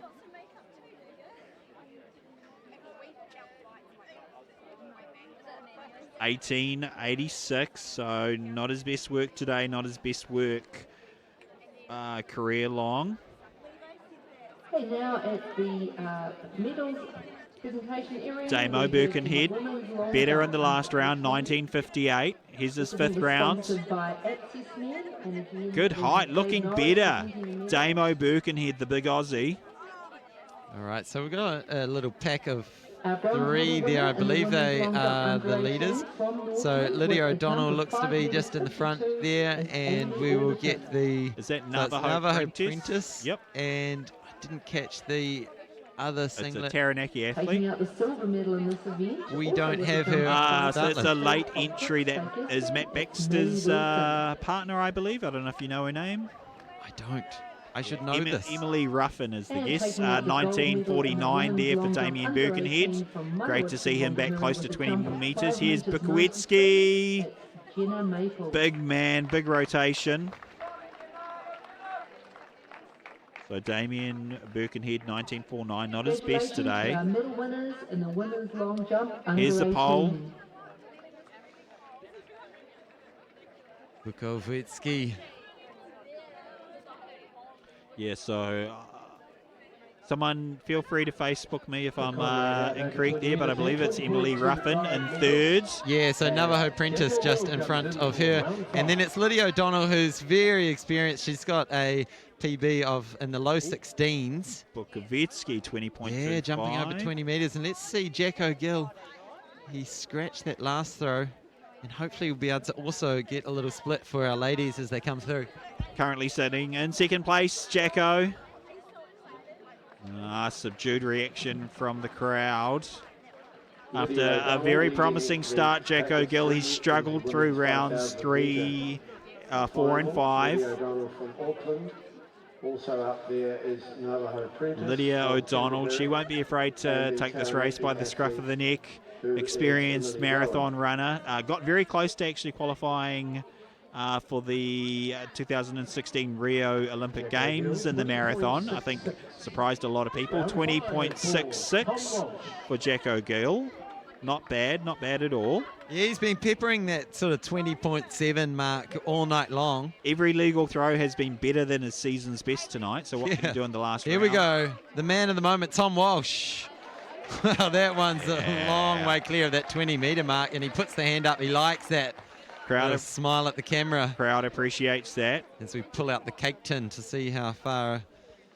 Is it a cake tin, more of a roasting dish? Yeah, I'd definitely say a roasting dish to refract those lasers. Oh, you like that. Whoa. Big news. 21.70 metres, Tom Walsh on attempt number 5. That he's already in the lead, but that extends his lead by a further 18 centimetres. In the women's 5,000 metres, we've got Lydia O'Donnell with Emily Ruffin.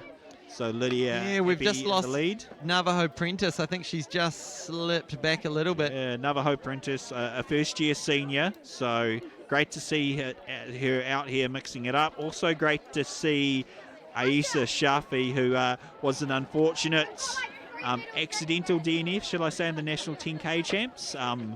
finished a lap short. There was a bit of miscommunication. She was absolutely devastated. Had trained all year for that National 10K Champs. So it's great to see her out here in Christchurch running the 5K, hoping for a top 5 or 6 position. She's a very well-trained athlete out of Wellington. So props to Aisa Shafe for getting down here and having a bash tonight. Here's Nick Palmer. Big beard on the big man with the big headbands. Hasn't had the best day today. Can he redeem himself? Oh, no, that slipped out. He's not happy with that. He's going to let him measure it. But just lost the handle, so to speak, there. Have broken away with 8 laps to go in this women's 5,000 metre final. And so just to note, I'm not completely sure on that name, Emily Ruffin. Yeah, we got confirmation from the stadium commentary, so hopefully they're not just listening to us, but we believe it is Emily Ruffin or Emily Rowan. Something like that. From the Taranaki, been running over at Northern Arizona University. All right, now can we jump to the 5K and try and get a split at 2K as they come through? So they're coming through to the start line here, and we're at 6:35. So 6:35 at 2K. So these two definitely keeping it honest. Lydia is here to lay down the pace. She probably had a strategy to go out strong and just say to the girls, well, if you're going to stick with me, I'm on pace to run about 16:20. So how many of you can do that? And right now there's just one who's put up their hand and said, I'm going to stick with you, Lydia, and I'm also going to benefit from a little bit of drafting effect by letting you do all the work out front. And then in third place there we have, I believe it's Penny Peskett, who is... don't want to give away your age, but she 42. certainly could. What Hamish just did. It's no secret. It's on the IAAF okay, yeah, you can rankings find it. website. It'll be on Google somewhere.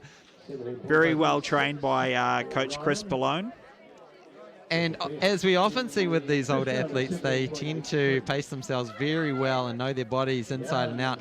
So we may well see her factor. She's already in the bronze medal position. So let's see if she can inch her way up. If one of these two leading can lose touch with the leader. Okay, back to the shot put. And just confirmation, Aidan Harvey, one of our international visitors in the last round, out to 17.54. So a big half a metre improvement by Aidan Harvey. That'll jump him up a place or two. And Lydia continues to do the work. And I've seen Lydia do some pretty epic workouts around the Auckland Domain just by herself.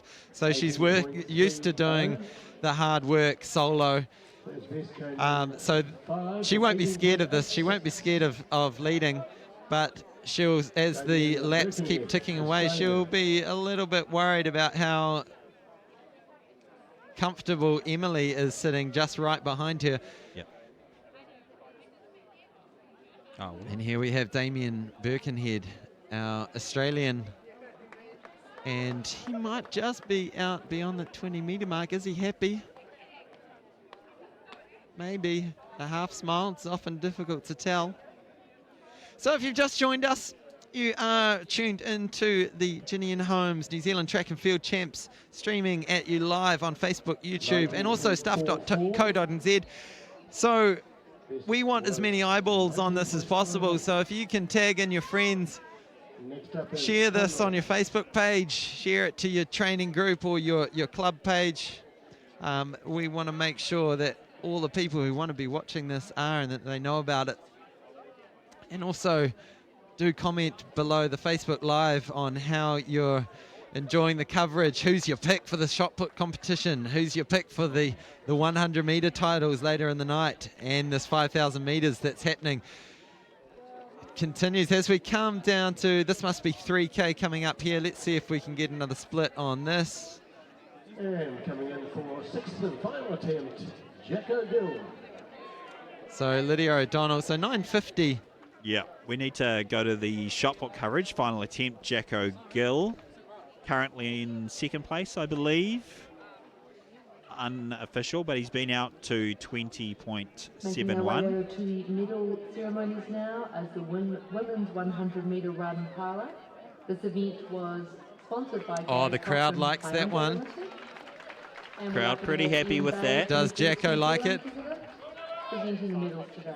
His eyes were smiling. I'll tell you that. It's hard to tell with Jacko. He's a pretty subdued character unless he's hunting Pokemon, in which case he's very excitable.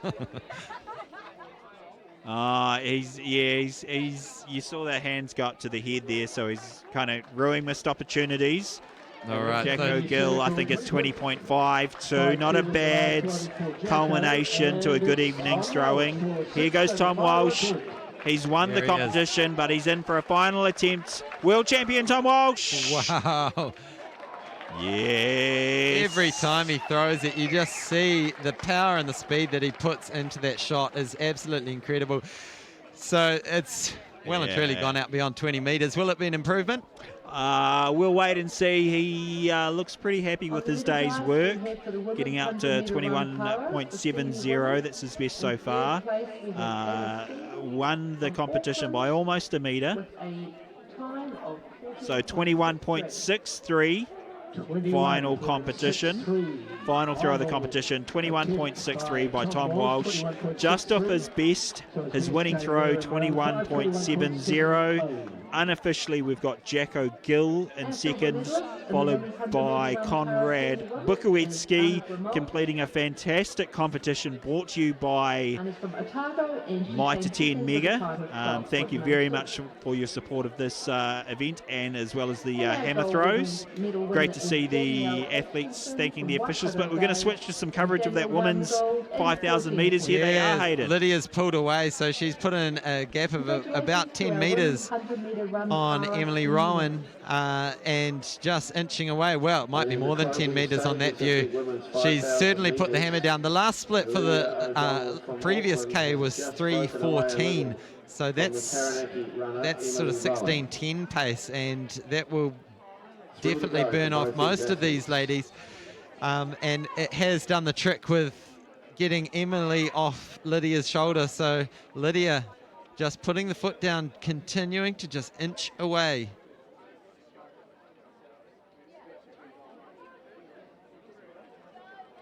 So if we can just pan back to the right and try and see how Lydia's going as we approach 4K, I believe. Yes, this will be 4K coming up as she crosses the start line. So we'll get another split on this and see if she can hold her pace for the last kilometre. She's looking pretty bloody good, if I can just drop in a casual swear word there, Hayden.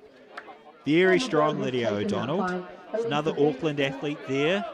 Who we got? So that's Shauna Parley there. So she's coming up to be lapped by Lydia O'Donnell, but still doing very well. Shauna Parley out of the North Harbour Club, personal best of 17:07.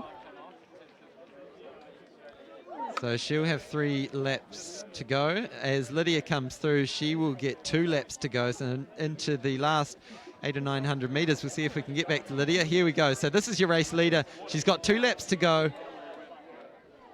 And you can see that gap back to Emily Rowan has opened up a lot. Might do a bit of Facebook stalking to see if I can get that last name correct on the Taranaki athlete, Emily Rowan. So Lydia, she's an experienced campaigner. She's been at the front of races like this many times. She knows her body very well after years of tempo runs in Auckland Domain and pushing herself with marathon training. So there we've just got confirmation of the shot put. No, those results might need updating. Yeah, and so just confirmation it is, it's Emily Ruffin, ROUGHAN. So sorry for the initial confusion there, but it's all Lydia O'Donnell. Often known as a marathon specialist, but it's been great to see her stepping out on the track. She's been very successful, the national 10,000 metre champion. Did she win the 10? I believe so. And I'm sure also she's won it once before at least. And did a great job of pacing Camille Buscombe to a good time in the night of 5s. She's on to her final lap now. So yeah, you can 300 see to go. She's just hurting a little bit with the head bobbing, but she knows that she's paced this race to perfection, and she's probably had this planned, looking at the start list, knowing that, look, I can go out there and just time trial this and know that no one will be able to hang with me for the full 5K. 12 and a half laps. It's a grueling race. Well, and she puts in the work to come into a race with that much confidence. She runs a fair amount of mileage. She's not mucking around when she runs either. And as I mentioned earlier, well coached by Chris Malone, perhaps best known as the coach of Hamish Carter when he picked up his Olympic gold medalist, but primarily, primarily a run coach and a very well accomplished run coach. And he'll be very pleased to have his athlete pick up another national title here. Lydia O'Donnell, 80 metres to go, getting some a smattering of applause. She deserves a little bit more because she's run really well tonight. Here she comes. This is your national 5,000 metre champion, Lydia O'Donnell. She's really proven her strength to go from start to the finish, leading the whole way. From pillar to post, Lydia O'Donnell, and she's picked up on the high jumpers trick of two different coloured shoes, a yellow and a blue. It's Emily Rogan coming through. Emily Ruffin picking up the silver medal for Taranaki. Her partner is going to be running later tonight. And third place, who's that? 690. That's Maya Christini of Wellington picking up the bronze, getting ahead of Penny Piskett. She must have had kind of caught us by surprise. She must have had aware what was going on. Hell of a close. Maya Christini must have had a barnstorming last lap to pick up a surprise bronze medal, beating Penny Piskett. Yeah, and we've lost track of where Navajo Prentice has ended up. I believe maybe she's pulled out at some stage. Yeah, potentially, Hayden. See what I can There's been see so on the much track. going on at the stadium, it's been difficult to keep track of everything. So there's Penny Piskett, who came through in fourth. We've got an athlete entering the home straight Christini now who could be Navajo Prentice, if we can. So that's Melanie England, who was just on screen. Here comes another finisher, I believe. So that is Navajo Prentice. Navajo Prentice, the first-year senior. Now, so just paying for that strong early pace, trying to stay with Lydia. And Lydia, as you can see, talking to the photographer friend, and she's very happy with that, picking up a national title. It's a big accomplishment. The 5,000 metres really tests who the best endurance runner is in the country. Yeah, absolutely, Hayden. And a great sportsmanship from Lydia O'Donnell, cheering the other athletes as they come across the finish line. Not only is she a fantastic athlete, she's also a great advocate for the sport of athletics. Leads a kind of a social media-based running group. One Step is all it takes, alongside her good friend Richie Hardcore, which is all about using the sport of running to overcome issues people may be having with depression. So check out her Instagram page, Lydia O'Donnell, a great athlete and a great ambassador for our sport. Here's the medal ceremony. In third place, from Wellington, with a time of 11.12, we have Jordan Stewart. So I believe this is the under-18 100 metre medal presentations. Jordan Stewart from Wellington. Tyrone Hilton with a time of 11.02. Tyrone Hilton, 11.02. Apologies if you're picking up the stadium announcer. You're hearing it twice. Run under 18 with a time of 11 flat. From Taranaki, it's Jacob Stockwell. Jacob Stockwell, 11 flat. Your under 18 100 metre medalists. In the men's 100 metre run under 18.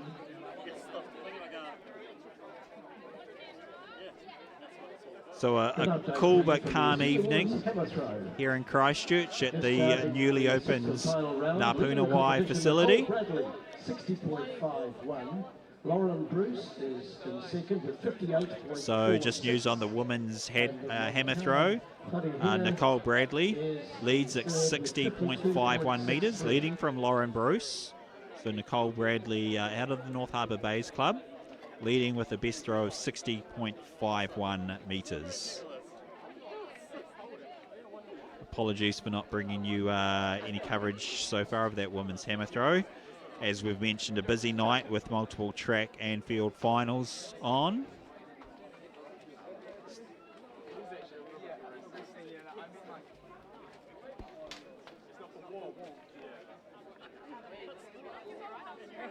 Here we go.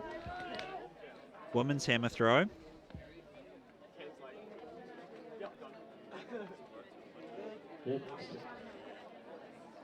So that's Lexi Maples of Canterbury heading into the circle. Lexi Maples you would have seen earlier on today in the women's long jump. But here in the senior women's hammer throw, talented all-round athlete.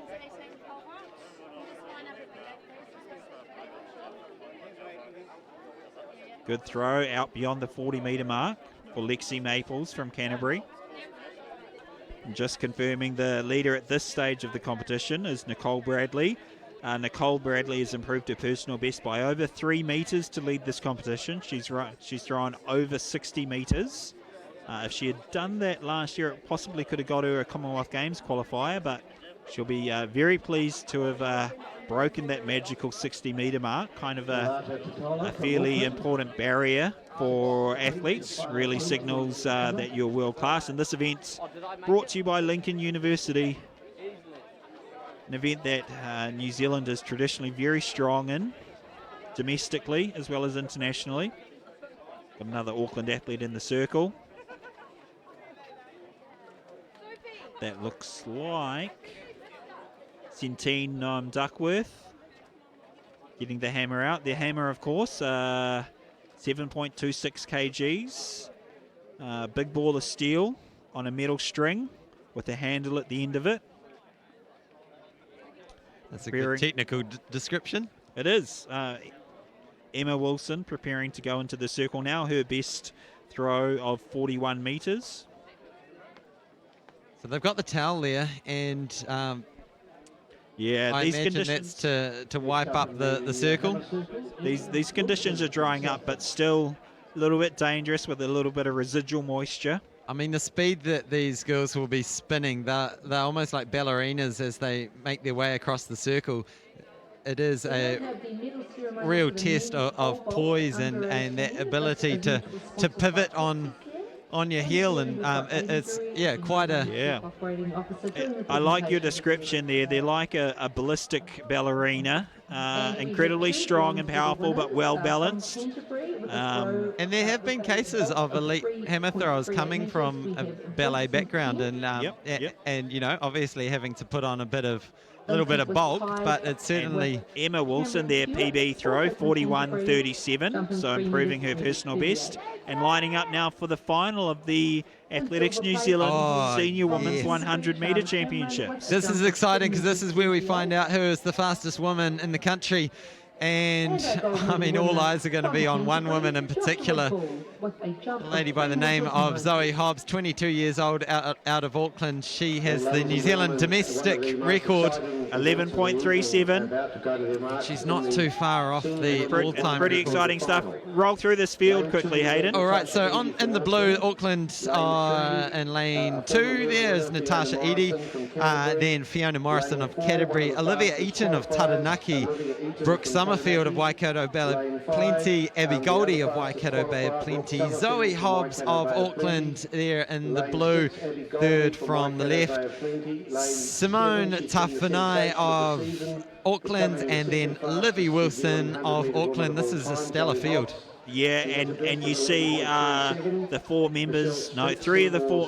all 4 members of the Auckland 4x100 metre team lining up for this women's 100 metre finals. So very exciting action about to go down on the track. Obviously Zoe Hobbs the hottest of hot favourites, but don't count out Olivia Eaton or even Livy Wilson, Simone Tafanu, all of these girls capable of running around mid-11s, and the race is still to be run. It's going to be exciting, Hayden. Absolutely. I mean, if everything goes to plan and there's not an absolute disaster for Zoe, she should have it in the bag. But the battle for second and third, I mean, you could throw a blanket over this one. If you medal in this race, you've done exceptionally well. It means you've trained really hard and you've got quite an impressive level of talent. Don't count out the local Fiona Morrison. She is more well known as a hurdler. Was a borderline international level hurdler for a number of years. She's 31 years old now. Which makes her about 10 years older than almost everyone. Yeah, average exactly age does. about 22. But she's very experienced. She's used to running rounds. She's gonna. Having run that heat might take a little bit out of some of these younger athletes, but it's probably going to add to someone like Fiona Morrison and help her bring out her best today. Nervous moments now on the start line, and I can only hope, as a fan of the sport, that we get a clean start. Everyone gets a run. Livy Wilson, the blonde on the outside, 2.58, one of 4 Aucklanders. And third from the left. That's where your money should be. Zoe Hobbs, originally from Taranaki, recently crowned New Zealand resident record holder, but that open record within her grasp. Away first time. All right, Zoe Hobbs is out cleanly, and there she goes, getting those legs pumping. Livy Wilson has also gone out strong. Olivia Eaton looking good as Livy Wilson. Zoe Hobbs, Simone Tefanu takes a tumble at the end there. Wow. Zoe Hobbs, as predicted, comfortably takes the win. Unofficially 11.58, but very close for second and third. Did you pick it, Aidan? Well, no, I didn't, but by the time we got to about 60 metres, it was all Zoe Hobbs, and then it was a matter of, was it Olivia Eaton, was it Livy Wilson? So here, look at Zoe Hobbs, so strong, so composed. Look at that torso barely moving and just allowing a perfect foundation from which her legs to do the work.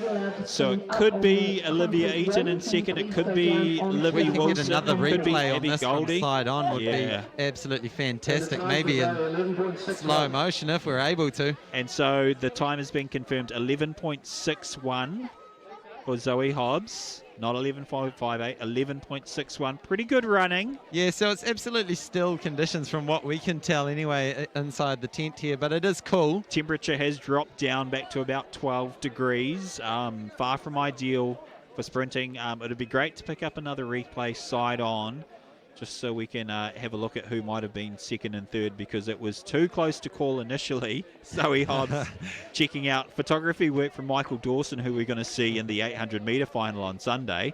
So that woman you can see just fixing a ponytail. Olivia Eaton, has she got the silver? Or is it Livy Wilson, or was it someone else that we might not have spotted? Livy Wilson got off to a great start, had a great acceleration and transition. May have faded slightly towards the end. So Met Service is telling us it's 14 degrees, which isn't particularly balmy, but it's very, very light wind. So that's the one thing in the athlete's favour right now. And Aidan Jury is again officiating. Aidan's the Chief Operating Officer for Jennian Home. Our bronze medal winner this year. So the next event on the track will be the senior men's 100-metre final. And then don't stick around after that, because then we have the who's the fastest distance runner in the country with the 5,000-metre senior men's final. And here's the women's under 18 100-metre final. Teeing up that replay, hopefully for the senior women's. No, we don't. Unfortunately, don't have replay coverage. So as soon as we get those official results to hand, we'll let you know. 100-metre run under 18 this year. The gold medalist is from Manawatu Wanganui with a time of 11.8. Here we go, another front-on look.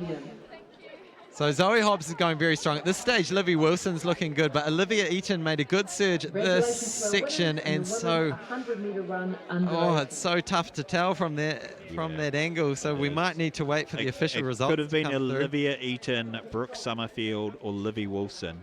So we've just seen the current crop of top 100-metre runners. This is the future right here, who will in a few years' time join the likes of Zoe and Olivia in the top. In the senior grades. And man, Hamish, I'm loving the future of women's sprinting in New Zealand. Yeah, it's very exciting. The past, present and future, we're very, I won't say very likely, there's a possibility that we're going to have a 4x100 team, even possibly a 4x400 women's team at the World University Games, which is a great stepping stone for some of these women. It's essentially our best team that we'll be able to send, and they've got a chance of doing well at that competition. And hopefully that'll provide the impetus for them to train together more, dedicate another year or so to the sport, stay in it for a few more years. And we saw the Joseph Miller effect. You know, he was good as a junior, and then he stuck at it, and became an overnight success in 2017 after 6 years of hard, consistent work. I love it. Dropping his PB by 0.2 of a second. Yeah. So I think we can see something similar with these ladies. We need them to stay in the sport, and those international relays are a great opportunity. Yep, and as we've seen with the likes of Tom Walsh and Jacko pushing each other on, it is the closeness of that competition. So Zoe will want girls behind her, hot on her heels. So here we have the official results. They've just come in. It is Zoe Hobbs number 1, of course, with 11.61, and who got second place? Olivia Eaton from Taranaki by way of Australia, 11.95. Third place, Brooke Summerfield out of nowhere, Waikato Bay Plenty, 12 We didn't even mention Brooke. No, and Libby Wilson just on the line by 1/100th of a second, picks up 4th. Simone Tefanu, despite the tumble, 5th. Natasha Edie, Fiona Morrison, and then Abby Goldie. Fantastic running by all of those women. Really, really good stuff. And barely half a second separating first to 8th there, so phenomenal. And the men's shot put, as we catch the medal ceremonies, I should keep an eye on what's actually happening on the screen. Hamish Kerr claiming that incredible high jump title. As we said earlier, this is the first time we've had 3 men all clearing 2:10, so this is a big moment in New Zealand high jump. Yep. Not just to have one, Hamish Kerr, who's absolutely pushing the boundaries, and we may well see more of him this year. But great to see those 3. So here we go. This is one of the key events of the weekend. Find out who is the fastest male in this country that we call New Zealand. Yeah, it's going to be a fascinating final. The hottest of hot favourites is Edward Osei Inkatia, the son of national record holder Gus Inkatia. There you see sauntering down to his starting blocks. He's a good half a foot taller than anyone else in this field. He's an impressive physical specimen, Edward Osei Inkatia, and this event brought to you by Gary Cockram, Hyundai and Isuzu. And I do have to give a big mention to our old mate Zach Topping there in green. He said earlier in the heats that he hadn't run a step since December due to injury. He'd already booked his flights, and here he is. He's made the final. He's going to have one of the fastest men in New Zealand history just inside him, pulling him along. Yeah, he's used to that. He's a man who always responds well to competition, Zach Topping. So correction, since November, Zach tells me he hasn't been able to train. So he's done so well finding every other way of training, in the water, in the gym, whatever he can do to get here. Absolutely sensational stuff. And he's a sneaky outside chance for a medal. I'm going to say outside chance, but he's very experienced in these sort of events. It's fun. I still think of Zach as a young man, but 28 years of age makes him the elder statesman of this field. The next oldest competitor, Hamish Gill, who's 22, and then you jump down, but they're all 18, 20, and 21. Oh, we've got one other 30-year-old, and here he is, Dade O out of Auckland. So, yeah. So if we run through the full starters list, in lane 2, from Otago, we've got Shula Orr. In lane 3, Dada O of Auckland. In lane 4, Jordan Bolland of Auckland. Lane 5, Ethan Holman of Waikato Bay of Plenty. Lane 6, Jake Paul. Is he there, or has he been scratched? He looks like a scratching. Not too sure. Yep. And then the impressive figure of Edward Osei Inkatia in lane 7. Zach Topping in 8. And Hamish Gill, keeping an eye on lane 9 there. Yeah. So some of the athletes to watch: Jordan Bolland, Hamish Gill, Eddie Osei Inkatia, Ethan Holman. Your medals should come from those 4 or 5 athletes. Osei Inkatia, personal best of 10.30 seconds. And they're all away cleanly, as we see Osei really picking it up, and he's really slowing it down. But wow, what a run from Jordan Bolland. And it is Edward Osei and Ketia, but man, great Jordan run. Bolland. Jordan Bolland, he's a rocket out of the blocks. He's reminiscent of Jenna Maples, the long jumper that we saw earlier. He's an absolute ball of speed and power, but Edward Osei and Ketia unofficially 10.62 for the win. Well, how fast was Jordan Bolland over that middle section of the race? He looked very good. We're picking Jordan Bolland for second, and I think it was Hamish Gill coming through with a strong finish to get third, and then either Ethan Holman or Zach Topping for fourth place. Fantastic running. So once Osei and Ketia got those big legs moving, he was moving and nothing was going to stop him. So I think it's Auckland 1, 2, 3. So Enketia, Ballard and Hamish Gill for the third, for the bronze, and confirming 10.6 for the fastest man in New Zealand, who actually lives in New Zealand now thanks to a scholarship from Scots College in Wellington. Edward Osei Enketia, a man to watch, a man to keep an eye on over the next few years. He's got a big future in front of him in sport. It could be with a rugby jersey on, it could be with a league jersey on. But we hope it's with the silver fern and a black singlet. Absolutely. I mean, can we get a sponsor to keep this guy out of the football codes? Because he's well worth the investment. He really is an exciting talent. 10.30 at his age. That's right up there with any of the best athletes in the world. You take any of the top Americans, the top Jamaicans, they're not running much faster at that age. Yeah, and he's raw. He is absolutely raw. He's not a tactical. He's not a great technique man at the moment. He's just doing this on pure power and talent and very lightly trained. Yeah, so and he's an exciting athlete. As we saw with the length of time it took him to get those limbs moving, that technique and that practicing getting out of the blocks nice and strong and learning that technique of those first few steps, which is so crucial to get up to speed. Man, there's big hopes for this boy. And as much as I'd love to see Bowden Barrett do a little offload to him and put him in the gap and see how he could just pull apart the competition, especially those arms, man. He'd make a good fend too. Yeah. He's a powerful looking athlete, but let's quickly recap some results from tonight. Thomas Walsh, you're a world champion and Olympic bronze medalist, winning the shot put 20.70 metres.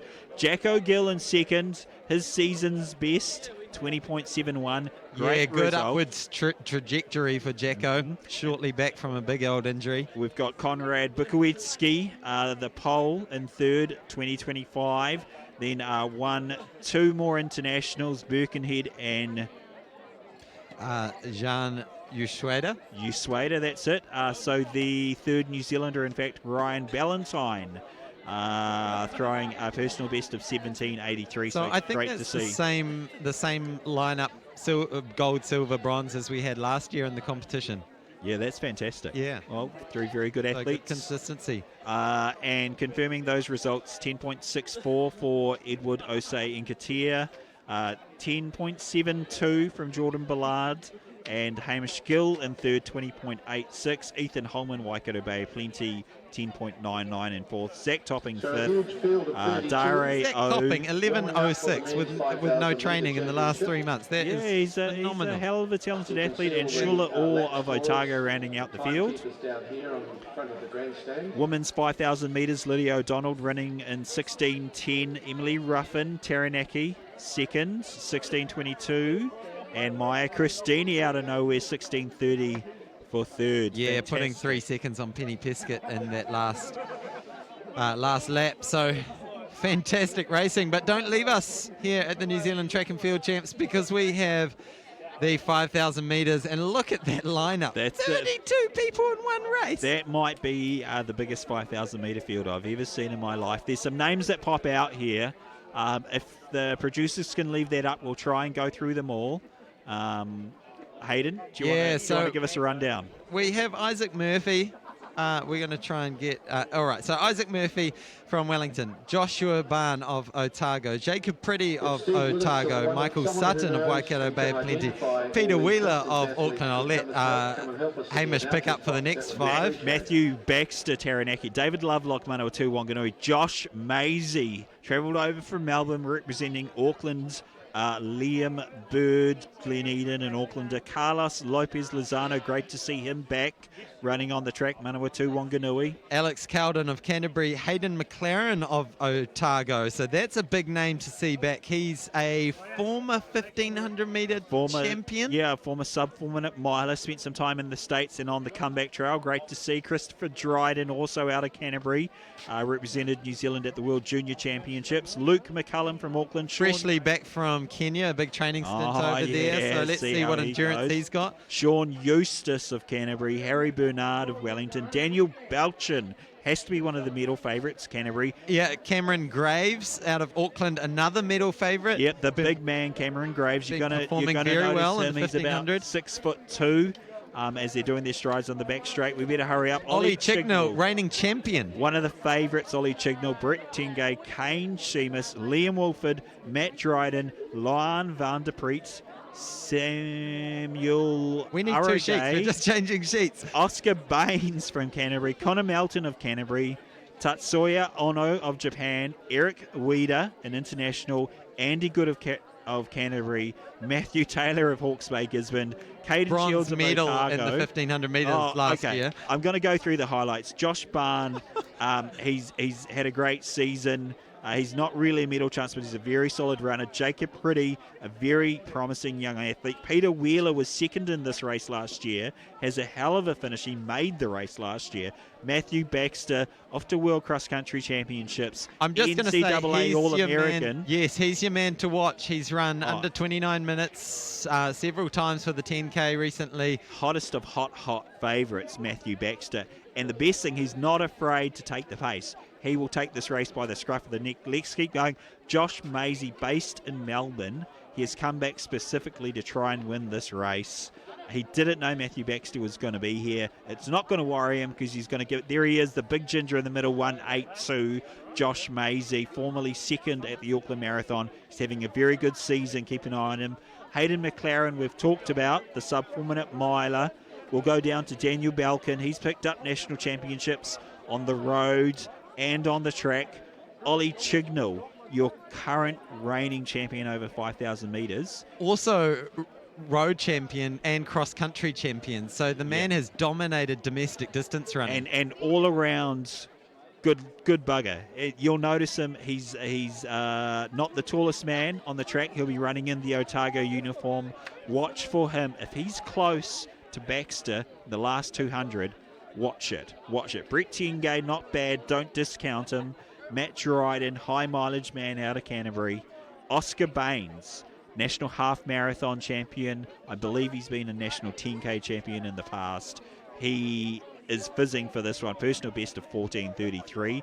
Don't count him out. He will do some work in the front if he's required to. Matthew Taylor going for the World University Games 5,000 metre qualifying time, which is, I believe, 14:28. It's only 4 seconds off that. We're going to go to the medal ceremony. So here we are. Shot put. It's all happening. My voice is dying. You go through this, Hayden. So is mine. So we have Ryan Ballantyne on the left there. Well, Bukoviski, he's going to claim the visitors' medal. I'm not sure exactly what that will look like, sharing the bronze, something like that. Ryan Ballantyne will be our bronze medalist. Jacko Gill showing those impressive guns. We've got gun envy right now, Hamish. And then Tom Walsh will pick up the gold, of course. So stellar shot put lineup. We're so spoiled with our shot put talent in this country. I know. I mean, who would have thought 20 years ago that we would have some of the best shot putters in the world? Yeah, exactly. Hey, speaking of great throwers, I've got a result to run through. Some fantastic performances in the women's hammer throw, brought to you by Mitre 10 Mega. Nicole Bradley, big PB, 3 metre PB, 60.51 metres for the win from Lauren Bruce of Canterbury, 58.46. And Montoya Wharahinga of Wellington in third, 52.63. 3 throwers over 50. Nicole Bradley, big PB, breaking 60, breakout year. Congratulations to Nicole, very well coached by Mike Schofield out of Auckland. But we're here, ladies and gentlemen. Hayden and I are absolutely fizzing at this 5,000 metre final. You might be able to tell we're distance runners, former distance runners, maybe we should say. But we are very excited about this one. It's a big field, a few international visitors, but the hottest of hot favourites, Matt Baxter. He won't be afraid to take this out. And it looks like a whole battalion has just been released off for a morning raid. Oscar Baines leading Matthew Taylor in the outside there. So Oscar Baines, Canterbury, Matthew Taylor, Hawke's Bay, Gisborne. Michael Sutton of Tauranga. He is a hard racing front runner, coached by Malcolm Taylor out of Tauranga. We're 3 or 4 wide and the pace looks still pretty honest. Okay, let's go through. So that's Sutton, leads from Baxter. 31 for the first 200. Oscar Baines in third on the outside. That's Peter Wheeler in the blue of Auckland on the inside. This pack's going to thin out pretty quickly, so there will be a few names that we'll lose track of. Yeah, and I imagine it will be the technique of a lot of these athletes to just make sure that it is honest. I mean, Michael Sutton, according to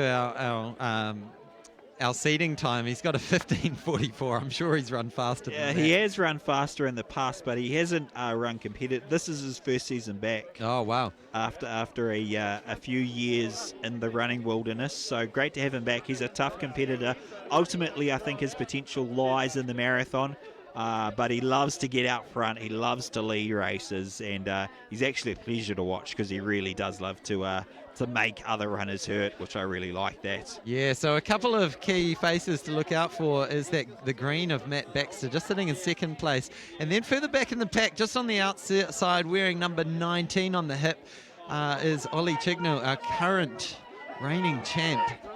But seriously, there are so many guys in this pack who could potentially medal, and it's going to be fascinating to see how it unravels. We'll make sure we get a good split at the 1K mark. Yeah. So you see the two blue singlets, blue with the white trim of Auckland. So the tall figure is Peter Wheeler on the inside, and just behind him, Josh Maisie. Ollie Chignell out almost into lane 3. Chignell, Caden Shields, your national 10K champion. 4:08. Yes, just recently crowned. Yep, Caden Shields ran an absolute ripper of a race to run that to win that 10K.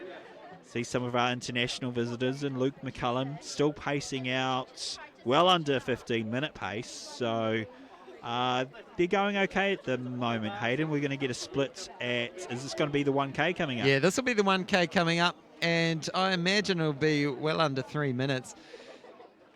As we come through here. Yeah, they've actually picked up the pace this last lap. So yeah, it's definitely thinning out. Less runners running in lane 3, which is a good sign. Okay, so they are through in about, I want to say 2:52, 2:53. So that's not going to bother the likes of Matt Baxter. Who's the Cantabrian leading at the moment? Is that Balkan? So number 481, Andy Good. Andy Good, the marathon man. That makes a lot of sense. Andy Good out leading. He'll want to keep this pace honest. So the two marathon specialists, Andy Good and Oscar Baines at the moment leading. There's big Cam Graves, all 6'2", next to 5'4", Ollie Chignell. What do we got here? This is the junior men's 100 metres medalists. If we can, we'll try and nip back to this later and just stick with the men's 5,000 metres. We know a lot of you will be tuning into this. Possibility of Matthew Taylor qualifying for the World University Games. He's hidden in the pack there. And I know a lot of these athletes won't be overly enthused about having 32 starters, but man, what a sight it makes. And all these guys are so competitive. We've got a lot of guys in the 14-minute range. Yeah, and it's not a bad race to have 32 runners. They're going to spread out, but the quality, it doesn't go back too far, so there's not going to be athletes who are lapped. Yeah. There will be athletes be lapped in this race, but they won't be lapped multiple times. Yeah, not a heap of them. If you're in this race, you're going to go down to your local park run and you're going to smash everyone by about 4 minutes. Yeah, you'll be showered by the time everyone else finishes. Yeah. That's even the people, who are kind of bringing up the rear of this. And the people at the front, well, you won't see them at too many park runs. They're pretty competitive. They're the people picking up your major marathon wins and winning your national titles. Off the top of your head, how many of this pack are heading to the World Cross Country Champs? I know Matt Baxter is. Yep. Look, I know it's a big team, but no, I don't know who else is, unfortunately. Yeah, we see Josh Barn now moving into third place from Otago. He was a very accomplished junior. Josh Barn picked up unfortunately, a relatively serious head injury a few years ago, but he's getting back to his best form. Very talented runner, coached by Paul McDermott out of the Manawatu. And is this some Christopher really Dryden stuff. just coming up here? No, that's Andy Good coming back to the lead again. Yeah, Christopher Dryden just dropping back a little bit. So a lot of chopping and changing. See Matt Baxter just happy to sit back in the pack a little bit. Oscar Baines leading, Andy Good on his shoulder. Pace is okay, not barn-burning pace. So we're going to come up here shortly to 2K, so we'll get another split on this one. Yeah, no, it's actually a relatively modest pace, Hayden. 5:50, so yeah, really only running about 14:35 pace at the moment. Yeah, and this is where guys like Matt Baxter, who you would think would be a shoo-in if the pace is honest, just need to be careful that he doesn't give too much ground to the likes of the 1,500-metre specialists in this field. There's some kickers in this race. Josh Maisie out of Melbourne running for Auckland. Watched a couple of his races on the live stream from Victoria, and he's got a mean finish. Ollie Chignell, Cameron Graves, these guys are pretty slick if they're with you on the last lap.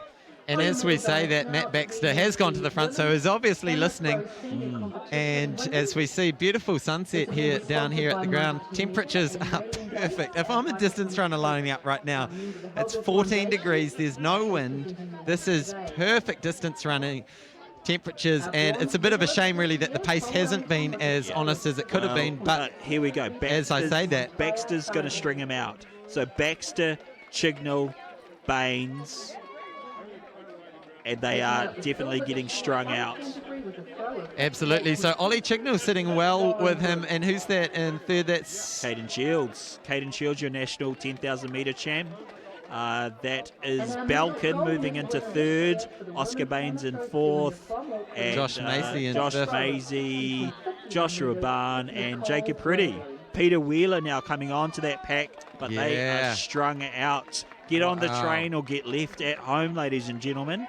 So Matt Baxter, here he's signed a professional contract with Hoka Onioni, and so that's really exciting to see him carry on his success from his college career. Yeah, running for the Northern Arizona Elite professional squad, so he'll be heading back to train at altitude whenever he gets the chance to nip over to the States. Yeah, and it seems to be working for him so well. A lot of people respond differently, but for Matt Baxter, it's really been the absolutely career-defining moment getting into that environment where there's a whole bunch of Kiwis who are all performing well as well. So it's these three. Matt Baxter just dropped 2 65-second laps. So that's why you see the field is really strung out here. So 65 and 65 from Matt Baxter. He sat back for the first 2K. Ollie Chignell looking comfortable sitting on him. There's Daniel Balkin. Daniel Balkin loves to push out the pace. Caden Shields and Peter Wheeler. They're your top five. Watch out for Josh Maisie in sixth. But Matt Baxter looking pretty comfortable with 5 laps to go. So what did we get? About 8:36. So that must have been about a 3:46, I want to say, for that. 2:46 for that kilometre. So pace has definitely increased, and that means Matt Baxter's running more like a kind of a 13:45, 13:50 pace.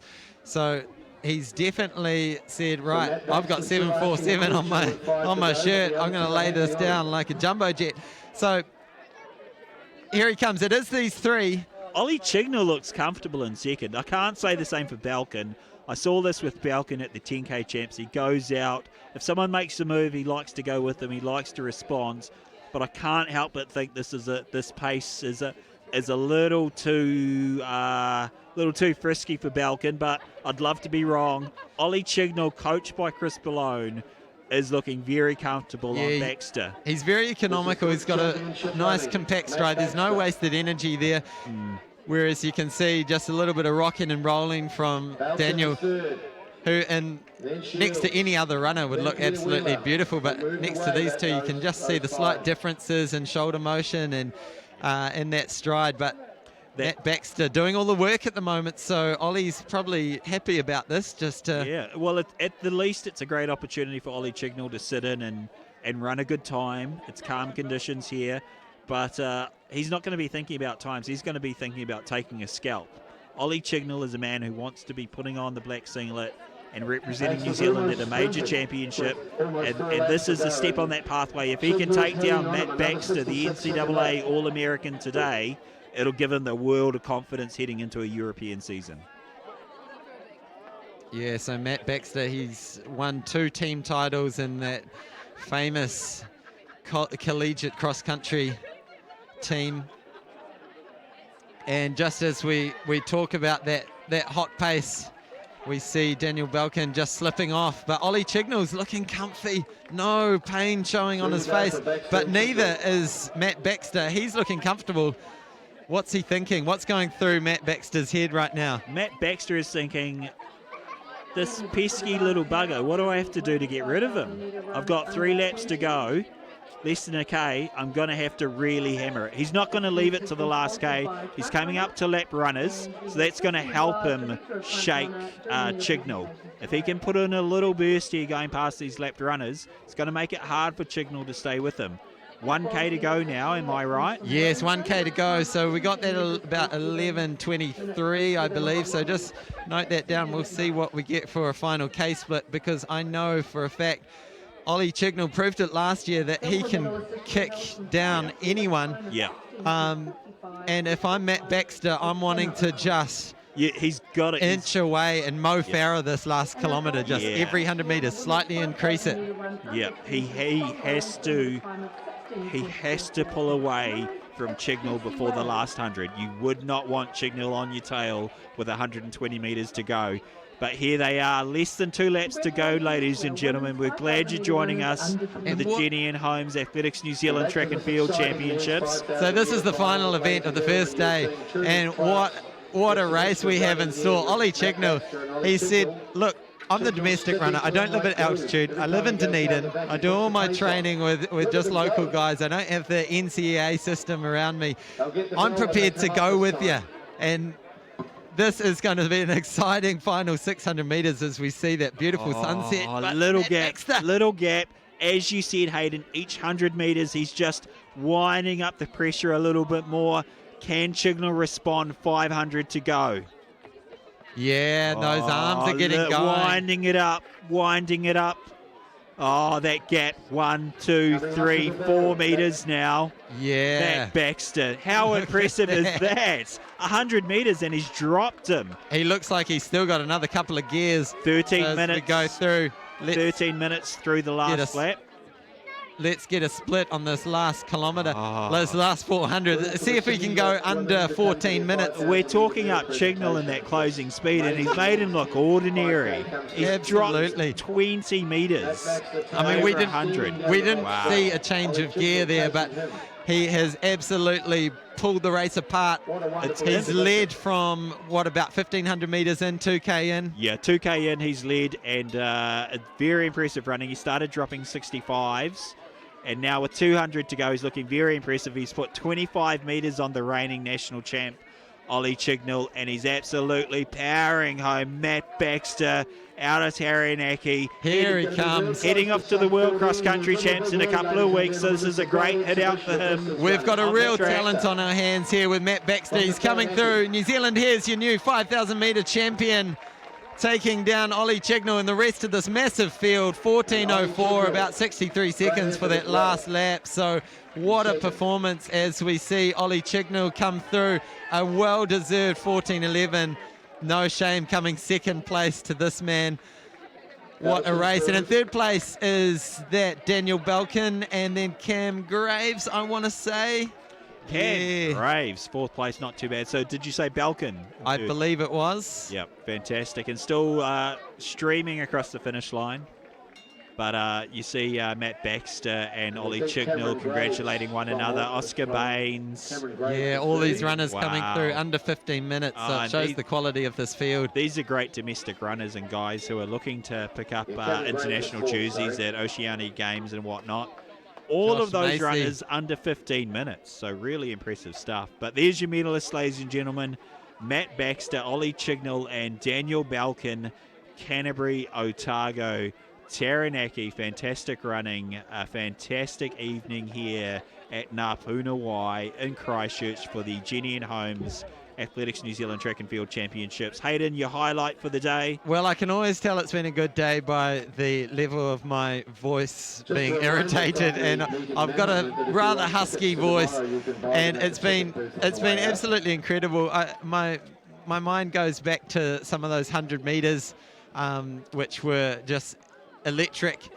Trying to think back to as early as this morning, the I want to say it was the men's under 18 3,000 metres with Zane Powell coming flying through. Obviously the distance events are going to stand out in my mind, but tonight has just been an incredible night of athletics with shot put, with 100 metres, with the high jump, Hamish Kerr going for a personal best and not too far off a national record.